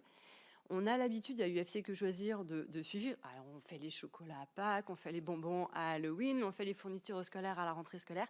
Et on ne fait pas le panier de Noël, ou en tout cas, on ne le fait pas de façon aussi simple, parce que c'est ce qui a été exposé. En fait, ce qui est acheté à Noël n'est pas acheté en fait, le reste de l'année. Et on ne peut pas trop savoir quel produit de remplacement va être adopté. On pourrait faire un suivi du prix du chapon entre octobre, novembre et décembre. On le fait sur certains jouets pour savoir quelle est la meilleure période pour acheter les jouets. Mais c'est vrai que sur l'alimentation, on ne le fait pas, ou en tout cas, je n'ai pas de chiffres à vous donner, même si je suis curieuse de sur connaître. Les jouets, puisque notre commission d'enquête ne s'arrête pas à l'alimentation, mais bien à tous les produits qu'on peut trouver. Alors, sur les jouets, il y a effectivement une tendance qui augmente, pas au dernier moment de Noël, mais plus en amont, parce qu'en fait, on le sait qu'en période de crise, les gens anticipent. Et par contre, on voit une très grande différence de prix entre les magasins spécialisés et la grande distribution. Et là, pour le coup, c'est pas la grande distribution qui augmente le plus le prix des jouets en cette période. Donc là, je pense qu'on sort un peu du coup sur les magasins spécialisés, mais donc voilà. Sur Egalim, alors j'ai été extrêmement sévère sur SRP plus 10%. Par contre, sur le reste des dispositions de la loi Egalim, je pense qu'il y a des dispositions qui peuvent être effectivement pleinement suivies, pleinement contrôlées. Et je pense qu'on touche là aussi à un petit problème qu'il y a eu dans toutes les mesures qui étaient permises, c'est qu'il y avait le SRP plus 10%, mais il y avait d'autres mesures dans les lois Egalim. Et il y avait notamment toute cette phase de négociation, de discussion, dans lequel il y avait un rôle à jouer, y compris de la part de l'État, pour aller contrôler. Et on voit bien que les contrôles n'ont peut-être pas été toujours effectués, ou en tout cas pas de grande ampleur, parce que sinon, on n'en serait pas arrivé à la situation qu'on a. Juste pour vous donner un exemple, par exemple, il y a une obligation de contractualisation, parce que ça fait partie de Galim. Vous avez quand même un quart de la viande seulement, en pratique, qui contractualise. Ça veut dire que vous en avez 3/4 qui ne sont toujours pas sous un régime de contractualisation, alors que normalement, ça faisait partie des dispositions à mettre en œuvre, justement, pour garantir des relations saines. Il y a des problématiques, c'est clair, d'indices de prix interprofessionnels. Il faut qu'il y ait des indices de prix interprofessionnels fiables qui soient publiés, parce qu'il y a un rapport. Et on a l'habitude, quand on représente le consommateur, de parler de rapport déséquilibré. Et on est tout à fait conscient qu'il y a le même rapport déséquilibré quand on voit le nombre d'agriculteurs qu'il y a d'un côté et de l'autre côté, les industriels qui sont peu nombreux. Et donc tout le monde vend son lait à peu près aux mêmes entités, tout le monde vend sa viande aux mêmes entités, etc. Donc, on sait qu'il y a un déséquilibre, et nous, c'est pour ça qu'on avait fait une étude en janvier 25, dans laquelle on appelait effectivement à ce qu'il y ait un contrôle qui soit effectué, qu'on aille regarder ce qui se passe dans ces périodes de négociation, et qu'il y ait éventuellement des sanctions qui soient réelles quand la loi Egalim n'a pas été respectée et qu'effectivement on profite d'un rapport de force pour obtenir un prix qui n'est pas correct pour le producteur. Merci beaucoup, madame. Alors, on va passer la parole à nos collègues pour un petit temps de questions. Yves Blonven. Oui, deux questions. Une première qui s'adresse d'abord à la gouvernance de cette commission d'enquête. Je pense qu'il aurait été intéressant de mettre en perspective, Antoinette et Anne-Catherine, depuis 30 ans, tous les indices qu'on peut avoir sur l'évolution de la consommation. Alors, ce qui est intéressant, c'est la petite précision qui a été faite. On a bien dit qu'on était dans une commission qui ne parlait pas que d'agroalimentaire ou d'alimentaire, et en réalité, tout se focalise dessus, et c'est assez normal qu'on soit assez focalisé là-dessus. Donc, j'aimerais bien qu'on puisse avoir depuis 30 ans l'évolution, par exemple, du budget alimentaire dans nos ménages. Quand on voit qu'aujourd'hui, des effets négatifs comme le coût du logement, le coût de l'énergie prend une place de plus en plus importante, il ne faudrait pas non plus que systématiquement l'alimentaire soit la variable d'ajustement. Il faut juste qu'on relativise tout ça en mettant toutes ces perspectives. Toujours dans les courbes intéressantes pour analyser et pour se faire une bonne idée dans le contexte dans lequel on se trouve, c'est pas très compliqué de retrouver les marges brutes par éleveur, par UTH, par unité de travail depuis 30 ans. Vous allez dans tous les organismes de gestion agricole, on vous les sortira par filière. C'est très intéressant de les regarder. Et puis en parallèle, de remettre aussi le résultat de la grande distribution. On a des courbes qui sont peut-être historiquement en train de s'inverser. Je me rappelle d'une période où, quand je sortais de l'école d'agriculture, on nous disait il vaut mieux investir dans du mètre carré de grande distribution. C'était au début des années 80. Il vaut mieux investir dans du mètre carré de grande distribution que dans du mètre carré de poulailler ou de porcherie. Et c'était une vraie réalité. Ça, c'était pour avoir plein d'éléments indispensables à la bonne analyse. Parce que quand on parle de marge, il ne faut pas qu'on systématise un regard sur que l'alimentation, parce qu'il y a plein d'autres facteurs. La deuxième chose, et j'ai écouté avec beaucoup d'intérêt les représentants des consommateurs, d'abord, avant de aussi écouter avec beaucoup d'intérêt Olivier Dauvert. D'abord sur les consommateurs. Vous mettez tous en évidence la montée des prix de base, donc de la matière première et des prix de base. Ce n'est pas surprenant non plus que les entreprises d'agroalimentaire aient un effet multiplicateur de leurs prix, puisque s'ils payent plus cher leurs matières premières, comme on les achète aux agriculteurs, plus toutes les charges qui ont augmenté aussi pour eux à côté, c'est pas surprenant. Mais moi, je voudrais juste revenir sur une remarque qui a été faite par Monsieur Carlier, je crois, sur la nécessité d'augmenter la production. C'est quand même intéressant de voir on va prendre 2 exemples, les viandes blanches et les œufs. Pourquoi? Parce que ce sont les protéines les plus accessibles que le consommateur a plutôt tendance à regarder de près aujourd'hui et les achats augmentent. On est là dans des choses assez paradoxales. La première, c'est qu'en volaille chère, tout ce qui est volaille, on s'est aperçu qu'en 20 ans, on a mis notre filière par terre et qu'aujourd'hui, on achète un poulet sur 2 que l'on consomme en France. Paradoxalement, à côté, la filière œufs est presque toujours autonome, sauf qu'on est sur des productions et de la consommation qui ne cesse de monter. Les œufs, c'est entre 4 et 5% d'augmentation de consommation par an depuis 5 ans. Comment voulez-vous que quand vous avez un marché et que vous créez de la demande supplémentaire sans être capable de monter en puissance en production, forcément ça crée. On parle de plus en plus de rayons vides. Et je reviens au propos de M. Carlier qui dit il faut développer de la production. Oui, c'est très bien, on veut tous développer de la production. On a signé et puis on s'est engagé dans une démarche importante en début d'année avec la loi d'orientation agricole et la reconnaissance de la souveraineté alimentaire d'intérêt général majeur. Sauf qu'aujourd'hui, quand on veut réarmer notre agriculture, quand on veut redémarrer, on est face à aujourd'hui une association d'alliances de minorités, et je pèse mes mots quand je dis association d'opportunités, d'associations d'anti-tout. On va trouver là-dessus de l'écologie radicale. Je fais attention et je précise radicale, Antoinette, parce que je suis pour l'écologie, mais pas pour l'écologie radicale. On retrouve de l'écologie radicale, on retrouve plein d'associations qui veulent tout mettre par terre et qui ont d'ailleurs accompagné la décroissance depuis des années.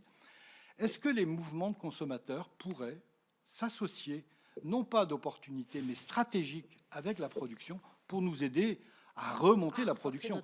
Quand on voit qu'aujourd'hui, on ne fait pas monter les projets, on n'arrive pas à monter les projets parce qu'il y a des pétitions nombreuses de gens qui sont contre la production, alors que quand on est consommateur, on pourrait être peut-être un peu plus solidaire de la production.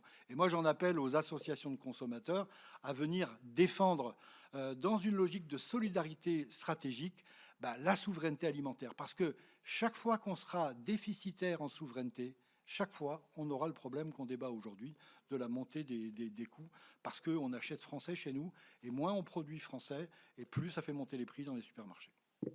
Très bien, on va prendre les 2 questions. Daniel, tu avais également une question? Oui, merci, Madame la Présidente.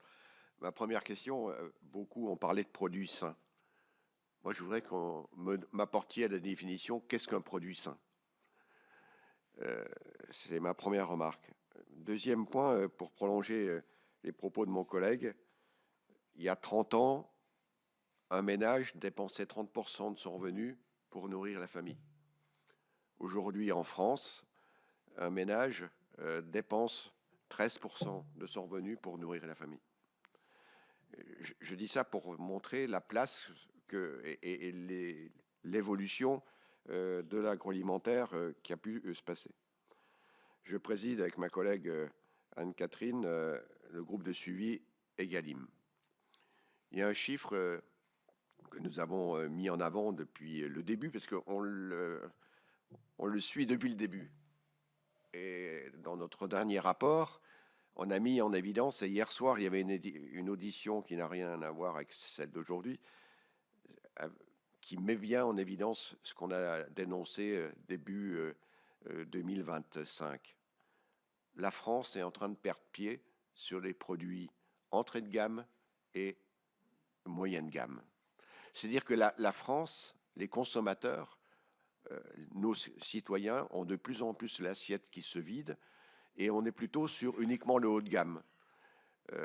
C'est terrible de voir qu'une société, qu'un pays puisse plus répondre à l'ensemble des catégories. Pour moi, c'est un échec. Donc ça, c'est un point, et je voudrais bien vous entendre là-dessus. Et puis un autre point, et je remercie M. Douer de son propos, parce qu'il y a un point aussi que nous avons pu observer, c'est que le consommateur a de moins en moins de choix. Le nombre de distributeurs a diminué d'une manière énorme. Il a diminué parce qu'effectivement, il y a eu des restructurations, on les a vues, il y a eu des échecs.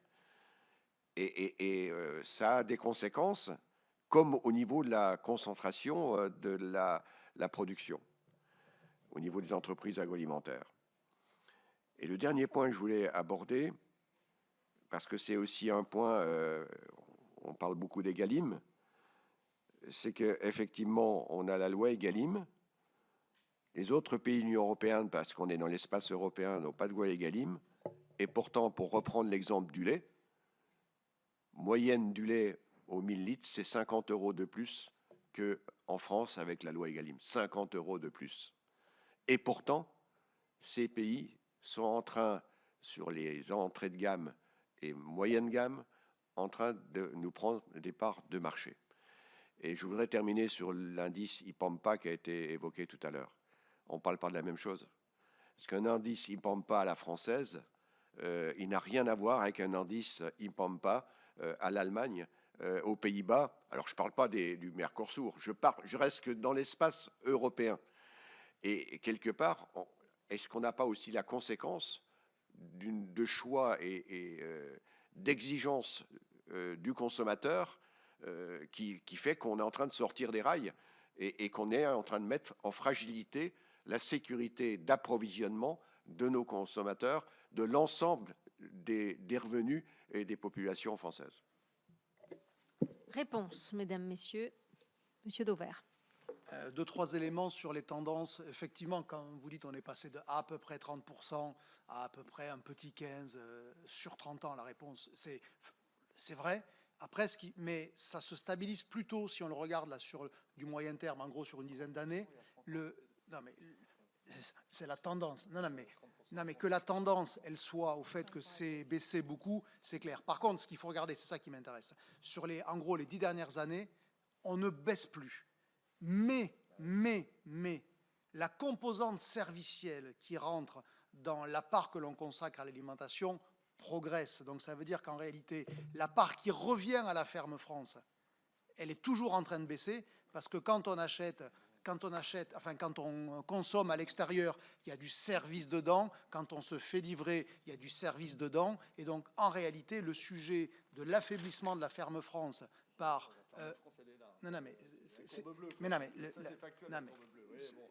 Mon sujet, il est... Parce que, ouais. Mon Vous sujet, aurez la parole, il est dans ce qu'un consommateur dépense.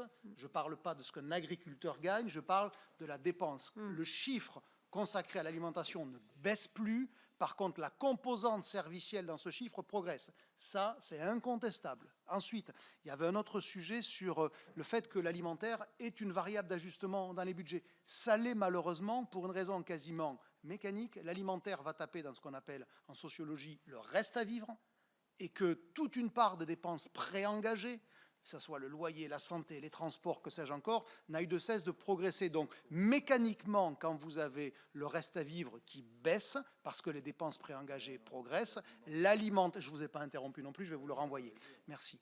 La part mécanique de l'alimentaire, elle est contractée. Ensuite, pour répondre à votre question sur le fait qu'on paye moins bien nos agriculteurs, et oui, c'est vrai qu'en plus, nos agriculteurs payent moins, et les produits ne sont pas, malgré tout, plus bas en France, parce qu'une part d'entre eux vient de l'étranger où ils vont se faire transformer. La farine, par exemple, c'est un exemple caricatural. La farine vendue en sachet en France, une très grande part aujourd'hui, plus d'un sachet sur 4, a été moulu en Allemagne parce que les coûts de production industrielle sont plus bas dans d'autres pays que nous, pour à la fois des raisons de taille de structure et d'impôts de production, qui fait qu'on n'est pas compétitif sur la transformation. Vous interrogez des chefs de grandes entreprises, il n'y en a pas un qui va vous dire l'inverse sur le fait qu'on n'est pas très compétitif parce qu'on ne peut pas écraser les volumes, parce que chaque fois qu'on veut s'agrandir, c'est difficile. On n'a pas des outils à la taille de notre marché et on a des impôts de production qui, pour le coup, sont beaucoup plus élevés que dans les autres pays qui nous entourent. On peut le mesurer, Antoinette.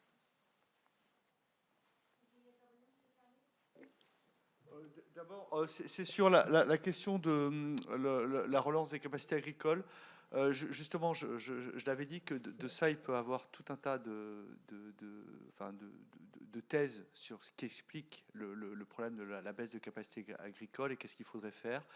Alors on peut dire, on empêche les agriculteurs de faire pour des raisons d'opportunité que vous citiez, par exemple écologistes, mais une veine écologiste peut aussi dire c'est le changement climatique qui pose un problème au niveau des capacités agricoles. Et il y a tout un tas d'explications donc, sur lesquelles je ne vais pas trancher. Enfin, volontairement, je ne vais pas trancher. Par contre, effectivement, mettre le doigt sur ce problème de capacité agricole. Parce qu'en fait, on peut avoir recours à l'import. En fait, c'est logique. Hein, dans un marché, on peut avoir recours à l'import. Mais il suffisait qu'au même moment, l'import soit tendu, ce qui a été le cas quand on regarde finement sur les viandes. Bon, et à ce moment-là, ça va pas du tout, quoi. Ça va pas du tout, et c'est le problème des prix de la viande aujourd'hui. Donc effectivement, on voulait juste poser la problématique que les capacités de production, c'est un vrai sujet. Après, chacun y mettra sa thèse, vous voyez, sur les explications et comment ça va. Une remarque, il me semble que la consommation alimentaire est plutôt quelque chose qu'on ajuste assez peu. Ce qu'on ajuste, c'est typiquement l'habillement, par exemple. L'habillement, donc il me semble que ça se rappelle un bien microéconomique inférieur, l'alimentaire, normalement, dans les playbooks d'économie de la consommation. Et rappeler quand même que, attention, parce qu'on parle beaucoup des marges des distributeurs, moi, sur ce secteur, alors du coup, je vous adresserai, puisque c'est pas que l'alimentaire, ce qu'on analyse sur le carburant, parce qu'il y a ponctuellement, nous on a ponctuellement des critiques sur la marge brute. Alors ponctuellement, hein, c'est ponctuel. On vous adressera les documents.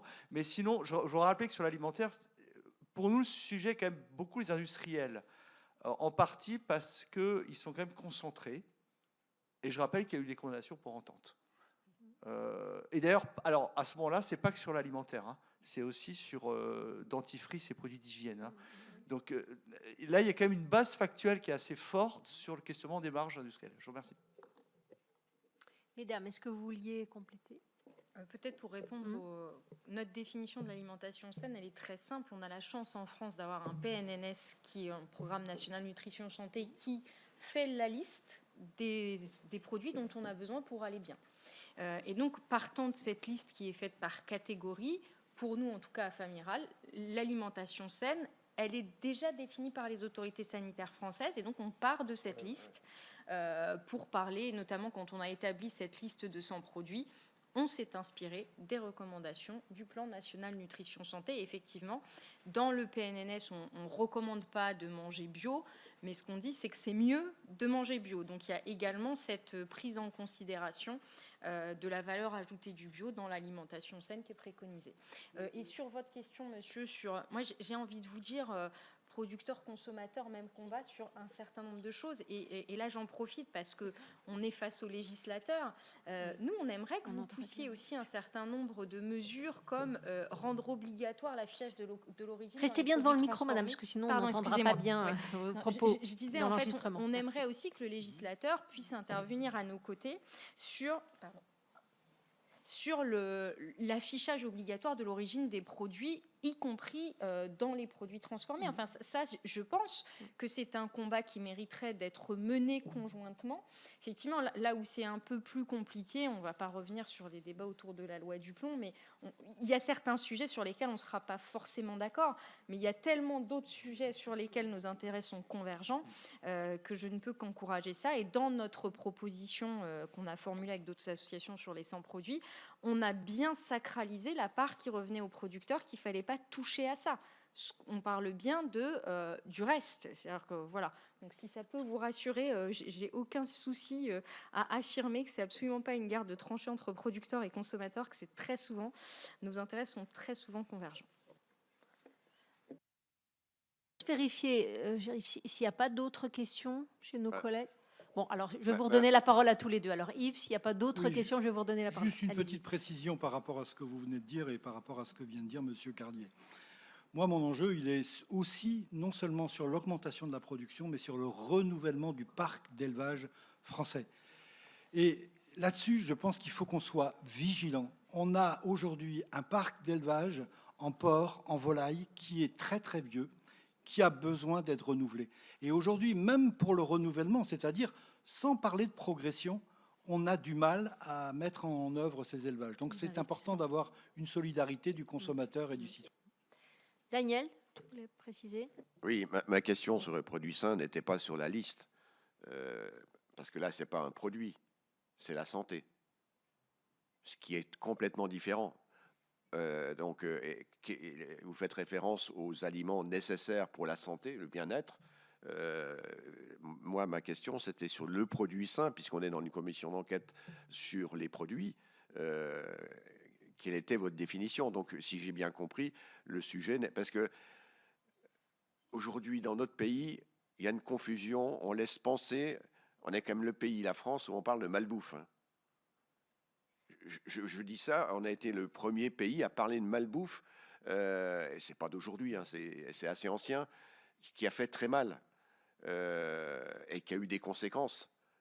Quels sont les jeunes qui veulent aller dans des métiers où vous êtes accusé de faire la malbouffe? Personne n'a envie d'y aller. Or, en termes de sécurité alimentaire, de ce qui est proposé aux consommateurs, je pense que le niveau de l'exigence française est plutôt haut de gamme par rapport à ce qu'on peut trouver à travers le monde, y compris à travers l'Europe.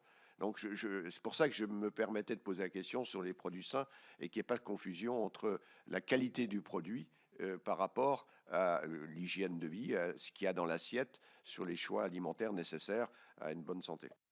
Alors, juste, il est 18h30. Si vous n'y voyez pas d'inconvénient, on se donne encore un quart d'heure, une demi-heure maximum. Donc, je vais redonner la parole à Madame la rapporteure qui a des questions complémentaires. Oui, et on reviendra sur vos points. Moi, j'ai une question complémentaire. Je vais vous laisser y répondre. Vous avez dit que les lois Egalim étaient contournées. Est-ce que vous pouvez nous dire de quelle manière, s'il vous plaît, peut-être de manière plus précise? Et est-ce que vous pouvez également nous dire comment améliorer les contrôles? Est-ce que sur ces éléments, vous avez des choses à dire? Allez-y, je vous en prie. Oui, non, je n'ai pas dit que les lois Egalim étaient nécessairement contournées. J'ai dit qu'on se posait la question de la bonne application et du bon respect par les deux parties, et notamment par les industriels, des dispositions de la loi Egalim, notamment en matière de fixation de prix. Typiquement, s'il y a un exemple, je vais reprendre celui que j'ai donné, sur l'absence de contractualisation, où normalement on doit contractualiser, et en réalité 75% de la viande, c'est pas contractualisé. Donc là, c'est un fait, je n'ose pas dire factuel parce que c'est très débattu, mais donc voilà. Après, en matière de contrôle, nous, c'est vrai, c'est ce qu'on avait, on avait appelé à ce qu'il y ait des contrôles, à ce qu'il y ait des sanctions quand on se rend compte qu'il y a des ententes, parce que ça, c'est aussi le problème. On a parlé un tout petit peu de l'autorité de la concurrence, et je pense que c'est aussi un sujet sur lequel on peut revenir. L'autorité de la concurrence, au-delà de la loi Egalim, même de façon générale, épingle régulièrement des cartels. Alors moi, je cite toujours le cartel de la compote, parce que je trouve que l'association des deux montre bien la réalité. On parle de cartel de la compote. Et c'est ce que disait tout à l'heure mon collègue, c'est parce que ça porte sur des prix pas très élevés. Donc finalement, quand on s'entend, le consommateur s'en rend pas compte, tout le monde y voit du feu, et pourtant, les méthodes qui sont mises en place sont des méthodes quasi mafieuses, puisqu'ils utilisent des façons de se mettre d'accord.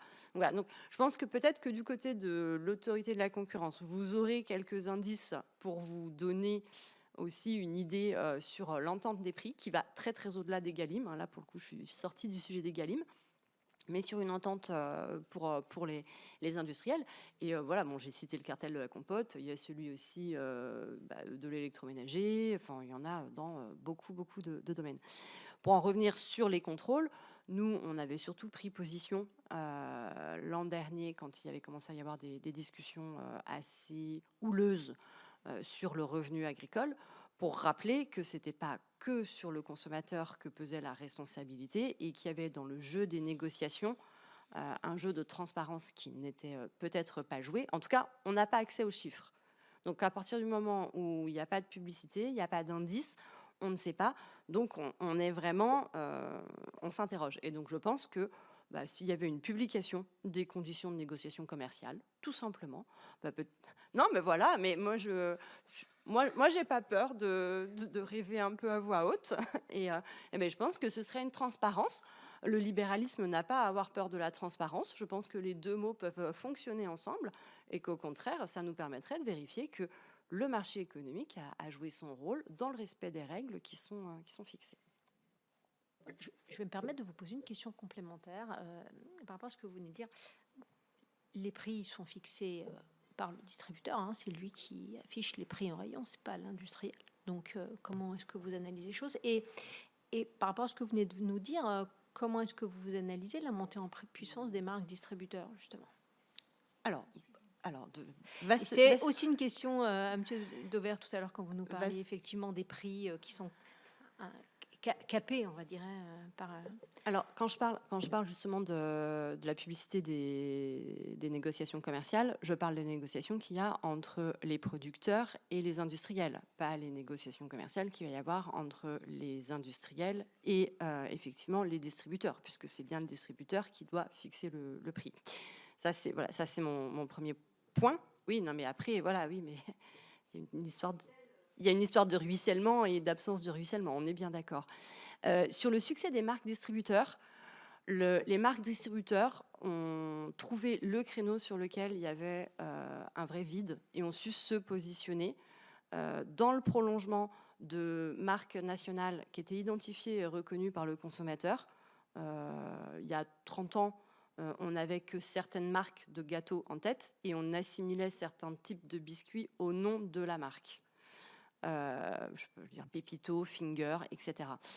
La force des marques distributeurs, ça a été de développer des produits de qualité équivalente à celles qui étaient sur des marques dites nationales, mais à des prix ultra compétitifs, puisque eux ne portaient pas tout ce qui va être développement, marketing, etc. Et donc se permettait de se placer dans un créneau. Ça a été construit petit à petit, hein, parce que je pense qu'il y a 30 ans, les enfants voulaient les biscuits de la marque, alors que maintenant, ils s'en fichent complètement. Ils ne demandent plus... les enfants sont beaucoup moins attachés aux marques, peut-être, qu'il y a 30 ans. Et je pense que voilà, c'est le résultat d'un travail, là, pour le coup, de longue haleine des distributeurs. Et en plus, le distributeur a tout intérêt à conserver cette place assez royale de marque distributeur, puisque c'est une marque, en général, sur lesquelles ils vont marger entre 30 à 40%. Donc, eux, ils sont gagnants, pas besoin de développer de marketing de force, ils sont tirés par les marques nationales. Et en plus, le client est gagnant sur le prix et lui, le distributeur est gagnant sur la marge. Donc, je pense que c'est pour ça qu'il y a une puissance comme ça des marques distributeurs. L'aspect concentration verticale ne vous... Avec des distributeurs qui sont aussi finalement des industriels, ne vous préoccupe pas? C'est-à-dire En réalité, le distributeur, il va aller fixer un prix de vente d'un produit dont il est le producteur, et il va aussi fixer le prix de vente des produits concurrents. Oui. Voilà, donc il y a quand même quelque part un mélange des rôles à ce moment-là. C'est une question, hein, je veux dire, le fait, mais peut-être qu'on va laisser aussi la parole à M. Dauvert, le fait que le distributeur devienne en fait aujourd'hui aussi industriel, puisqu'il fait sa marque propre, ne vous préoccupe pas dans votre analyse?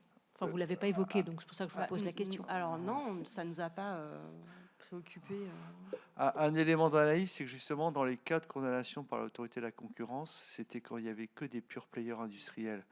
Parce qu'en fait, une fois qu'il y a le distributeur, ça met un peu le bazar, je pense, dans l'entente. Enfin, intuitivement, je vois comme ça. Pour répondre d'abord à votre question, Antoinette, sur le Egalim et les contournements, je pense que le plus gros contournement est un contournement d'esprit, et notamment avec les options que les distributeurs ont pour communiquer ou pas à leurs clients distributeurs la transparence sur le prix d'achat de la matière première. Et qu'en réalité, si vous voulez simplifier tout ça, il faut arrêter de laisser le choix à l'industriel de dire au distributeur à quel prix il a payé son lait, son blé, voilà. Dans ces cas-là, il faut leur imposer, vous le mettez noir sur blanc et c'est vérifiable. Voilà. Parce qu'en fait, mais là, quand l'industriel se cache derrière les options pour dire je te le dis pas, je le dis à une tierce personne, ils respectent la loi, mais ils ne respectent pas l'esprit de la loi. Voilà, donc ça c'est... Sur les marques de distributeurs, je ne vais pas faire mon historien, mais elles sont nées il y a à peu près 45 ans, on est en 50 ans même, on est en 76 avec Carrefour qui invente les produits libres. Parce que c'est intéressant de se rappeler comment ils ont été conçus. C'était une mouette qui les illustrait pour l'émancipation. Et en gros, on a libéré les produits de tout ce qui ne sert à rien. Les packaging étaient blancs, le café s'appelait café, l'huile s'appelait huile. Et donc, en fait, on a installé, on était dans l'époque très consumériste, il faut s'en rappeler, on a installé l'idée qu'on pouvait vendre un produit pour ce qu'il était et non pas pour ce qu'il paraissait. Ça a mis beaucoup de temps à émerger à grande échelle parce qu'à ce moment-là, les marques alimentaires étaient très fortes, parce que par effet de miroir, tout le non-alimentaire était encore très faible. Et si vous regardez ça sur une quarantaine d'années, on a eu un déplacement de la valeur des marques, où aujourd'hui, dit de manière un peu triviale, mais c'est pas loin d'être la réalité, on va préférer préserver les marques sur des produits d'équipement de la personne, de la maison ou de l'électroménager, et on va sacrifier, je mets sacrifier entre guillemets, les marques alimentaires parce que leur valeur de marque n'est pas jugée suffisamment forte. Et donc on a eu une montée en puissance lente des marques de distributeurs qui représentent aujourd'hui à peu près 35% de la dépense et 50% des volumes. Un produit sur deux qui passe en caisse dans à peu près toutes les enseignes, c'est une marque de distributeur, et ça traduit cet affaiblissement en gros de la valeur des marques en alimentaire. Avec malgré tout une nuance à apporter suivant les catégories de produits. Vous avez des catégories sur lesquelles on est à plus de 80% de marques de distributeurs, les légumes surgelés par exemple, parce que les consos ne voient pas du tout quelle valeur de marque il y a à acheter un petit pois Bonduelle ou un haricot vert d'aussi. Voilà, je ne dis pas qu'ils ont raison, je ne fais que constater. Et à l'inverse, vous avez des catégories de produits sur lesquelles les marques de distributeurs sont très en deçà de la moyenne. C'est là où le marketing des marques a été très bien fait, ou alors parce que l'inquiétude client sur ce qu'ils achètent est très fort.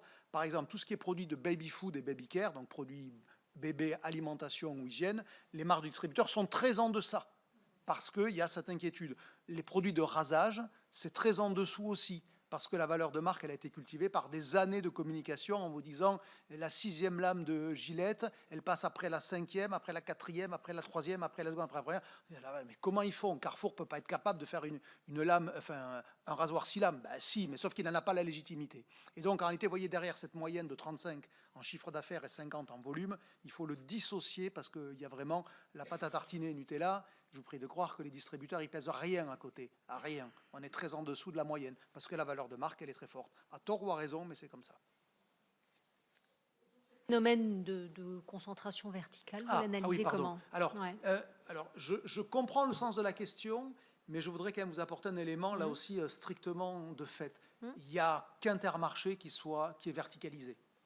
Intermarché est le seul à réellement opérer un appareil industriel, avec effectivement de la viande, avec des bateaux de pêche, avec des biscuiteries, avec des usines d'embouteillage. Voilà, c'est le seul. Ça représente à peu près 5 milliards d'euros de chiffre d'affaires sur 60 milliards d'euros faits par le groupement Mousquetaire dans son ensemble. Autant vous dire que c'est quand même pas beaucoup. Si je suis tout à fait précis, il y a un autre distributeur qui a 2 usines. Il y a Leclerc qui a un abattoir à Kerméné, c'est en Bretagne, à les Côtes d'Armor, et une usine d'embouteillage d'eau à l'Accueil, c'est dans le Massif central. Mais passé ça, il n'y a pas de verticalisation. Et pour répondre à votre question sur c'est le même qui fixe le prix de ses MDD et de ses fournisseurs, si je comprends le côté peut-être sibyllin de la question, c'est de dire est-ce qu'il n'a pas la tentation de privilégier ses marques en baissant les prix de ses produits et en pénalisant les grandes marques. Je comprends la question, sauf que dans les faits, c'est l'inverse. Puisque le taux de marge sur les grandes marques est beaucoup plus faible que le taux des marges. C'est pas forcément le prix, monsieur. Pardon? Est-ce que enfin, le taux de marge, c'est lui qui fixe. C'est avec le taux de marge, il fixe le prix. Le prix est une conséquence du taux de marge. Oui, mais le consommateur, il voit le prix. Le taux de marge, il en sait Oui, rien. mais dans l'action du distributeur, si j'achète le Nutella à 1, c'est par mon action sur la marge qui va devenir un 20 ou un 25 ou un 30. Donc on parle, le distributeur, son action, c'est sur la marge. Oui. Et donc dans les faits, les taux de marge sur les produits de grandes marques sont beaucoup plus faibles que les taux de marge sur les marques de distributeurs parce qu'elles ne sont pas comparables. Oui. On en revient toujours à ça. Hein. Dès lors que ce n'est pas comparable, le taux est Oui. plus élevé. Oui, mais c'est bien le prix qui compte si on regarde côté consommateur. On reviendra sur le sujet. Ce que fait l'industriel, c'est qu'il fixe des prix et il va fixer ses propres prix et il va fixer les prix de ses concurrents. Et c'est ça que j'ai interrogé. Est-ce que vous y voyez quelque chose d'anormal ou non? Mais après, la réponse peut être non, il n'y a pas de souci. On a essayé, pour votre information, il y a une trentaine d'années avec ce qu'on a appelé la loi Galland à ce moment-là. On est en 1996 où on a donné la main aux industriels pour fixer les prix conso, puisqu'il y avait ce qu'on appelait la non-négociabilité des tarifs. La loi Galland, c'est ça, 96. On ne peut plus, quand on est distributeur, négocier le tarif des industriels. On peut négocier que ce qu'on appelle les à côté de la négo. C'est là qu'on a développé les marges arrière. Voilà. Bon. Et bien donc, ça s'est traduit immédiatement par de l'inflation alimentaire, parce qu'on a donné la main aux industriels pour fixer les prix en empêchant le distributeur de les négocier. Oui, je voulais juste compléter justement sur cette interrogation en disant, mais, puisque c'est le distributeur qui fixe à la fois ses propres prix et les prix des marques nationales, est-ce que finalement il ne va pas un peu fausser la concurrence, en gros, si je caricature un peu l'interrogation. Là où il y a une limite qui est inhérente au marché, c'est que le consommateur, s'il y a un produit sur lequel il peut comparer Carrefour, Leclerc, Intermarché, Super U, Monop, c'est justement sur les marques nationales. Il va savoir combien va être le litre et demi de telle boisson, combien va être le pot de telle pâte à tartiner. Et du coup, il le sait et ça, il peut le comparer. Et c'est ce que je vous disais aussi au tout début, c'est que le distributeur, lui, il va attirer le consommateur sur ces produits-là. Donc en réalité, c'est pour ça que ce sont les produits sur lesquels il y a une marge qui est assez faible, parce que ce sont les produits d'appel. Et aucun distributeur ne va avoir intérêt à se dire moi, je vais vendre les produits de marque nationale très chers, parce qu'en fait, tout simplement, ça n'attirera pas le consommateur et il perdra sur le reste. Et puis, c'est ce qu'on peut comparer le plus facilement possible. Si vous me permettez... Pour les produits d'appel, j'entends, mais pour les autres. Toutes les Ben, marques en nationales fait, ne sont pas des produits d'appel. Je sais, ce serait difficile de généraliser en disant que toutes les marques nationales sont des produits d'appel, mais à partir du moment où ça va être le déterminant pour aller faire les courses et qu'après, derrière, on s'en fiche de prendre le biscuit qui va être de la marque distributeur parce que c'est équivalent, c'est quand même ça qui risque de déterminer grandement l'acte d'aller vers tel ou tel magasin. Enfin, je veux dire, si vous avez dans votre liste, en tant que consommateur ou consommatrice, une liste de produits déterminés dont vous savez que vous devez impérativement aller les acheter, c'est ça qui va attirer. Et souvent, soit l'arbitrage se fait sur le prix, parce qu'il faut aussi parler, il y a des consommateurs qui de toute façon n'ont qu'un seul arbitrage à faire, c'est nourrir toute la famille avec 30 balles parce que c'est la fin du mois et 2 tickets resto. Donc ceux-là, de toute façon, je pense, ne sont pas forcément dans cet arbitrage-là. Mais sinon, il y a quand même, il y a un vrai appel sur les marques nationales. Si vous me permettez un élément d'étude qui démontre la place du prix dans l'équation commerciale, nous, on réalise tous les ans une étude où on met en corrélation l'image prix des enseignes, qui se mesure, là, c'est factuel aussi, les indices de prix, et le rendement commercial, c'est-à-dire en gros le nombre d'euros par an et par mètre carré par enseigne. Comme ça met de côté, c'est normal que Leclerc ait une plus grosse part de marché puisqu'il a plus de magasins. Donc on élimine l'effet de parc, ça s'appelle comme ça, et on cherche la corrélation. Cette corrélation, je vous la ferai passer si vous me le demandez, j'ai zéro problème, elle existe, c'est criant. Ça veut dire que moins vous êtes cher, moins vous en avez l'image, enfin plus vous en avez l'image, pardon, dans la tête de vos consommateurs, meilleur est votre rendement commercial. C'est comme ça. Et donc, c'est aussi pour ça, et je vous rejoins totalement, qu'ils sont obsédés par les prix dès lors que c'est comparable. Et c'est pour ça que je faisais dans mon propos préliminaire. Et c'est pour ça qu'ils se relâchent autant dès lors que ce n'est pas comparable. Donc, il faut bien voir le niveau de marge ou de surmarge là où on le voit, par exemple le fruits et légumes, parce qu'encore une fois, je vous ai donné totalement raison là-dessus, il faut le voir comme une conséquence. Parce que par ailleurs, il y a cette obsession d'indice de prix. Il le pilote à la journée, l'indice de prix, soyez-en bien conscientes, et avec des alignements quasiment systématiques. Donc c'est une conséquence.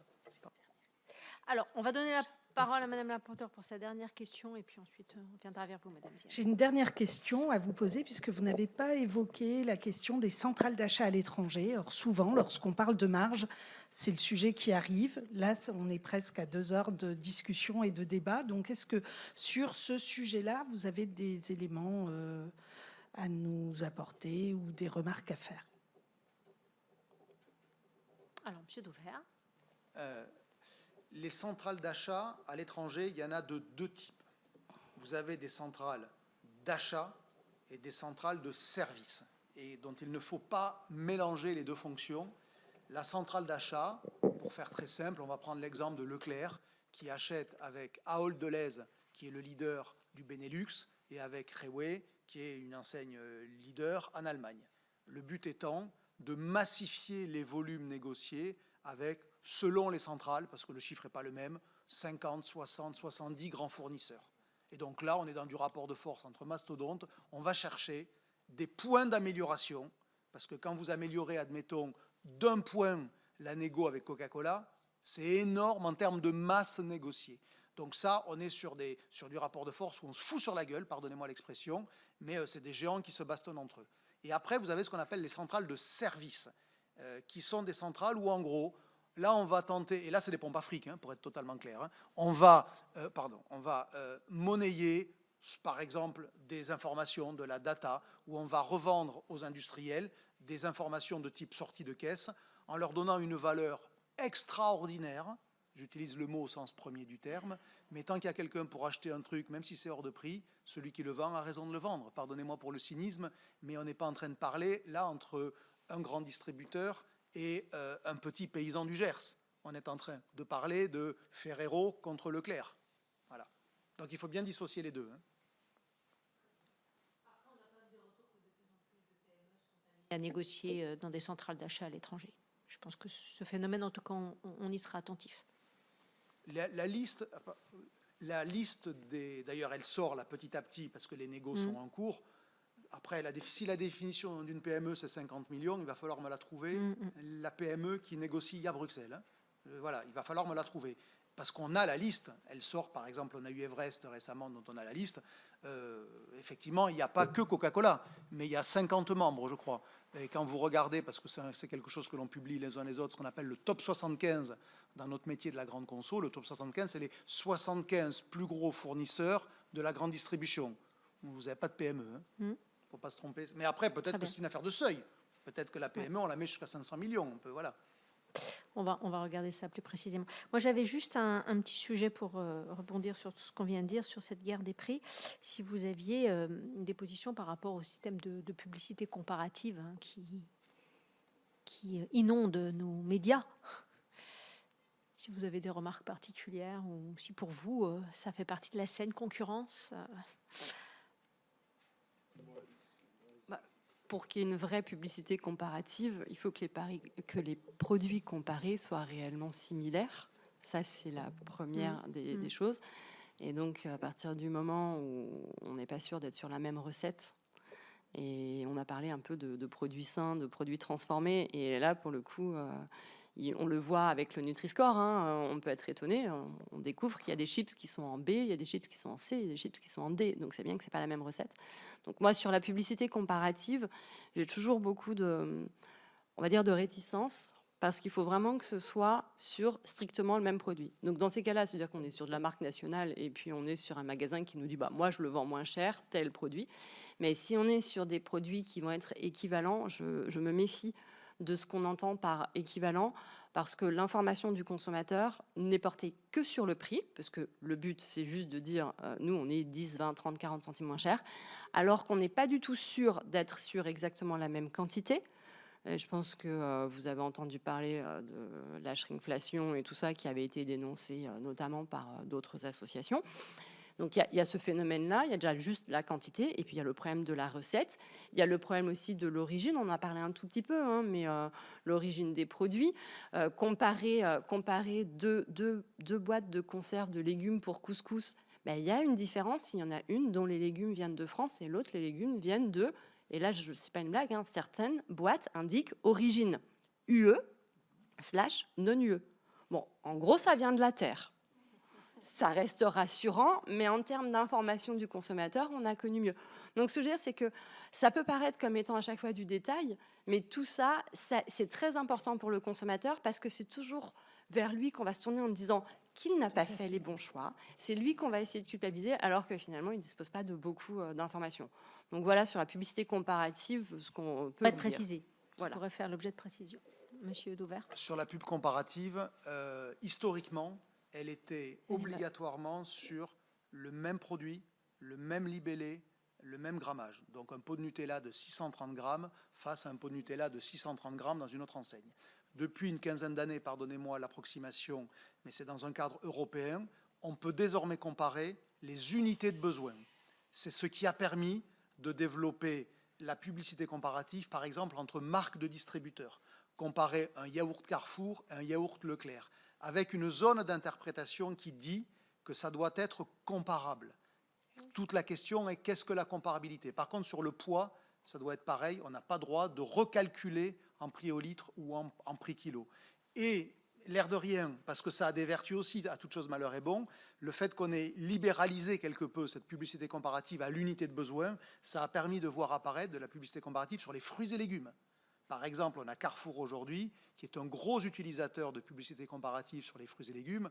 Si on resserre le champ de la comparaison à des produits strictement comparables, il n'y aura par exemple plus de publicité comparative sur les fruits et légumes, puisque le navet de chez Carrefour ne sera jamais comparable, de fait, puisqu'il n'y a pas de marque dessus, au navet de chez Leclerc. Je ne dis pas que c'est bien, que c'est mal, hein, c'est juste pour que voilà, c'est une forme de libéralisation de la publicité comparative qui doit avoir une quinzaine d'années, qui a été faite à la demande de l'Europe. Sans précédent, hein, puisque le montant des financements des publicités comparatives aujourd'hui est quand même très élevé. Oui, alors vous me permettrez non, de... dites-moi, non, dites-moi. attendez, enfin, vous me permettrez de relativiser quand même sur un point. Ouais. Quand vous le rapprochez au budget de publicité des enseignes, allez, je prends le pari public, puisqu'on est public, que ça ne représente pas 5% du budget de communication d'une enseigne. Et je prends le pari public.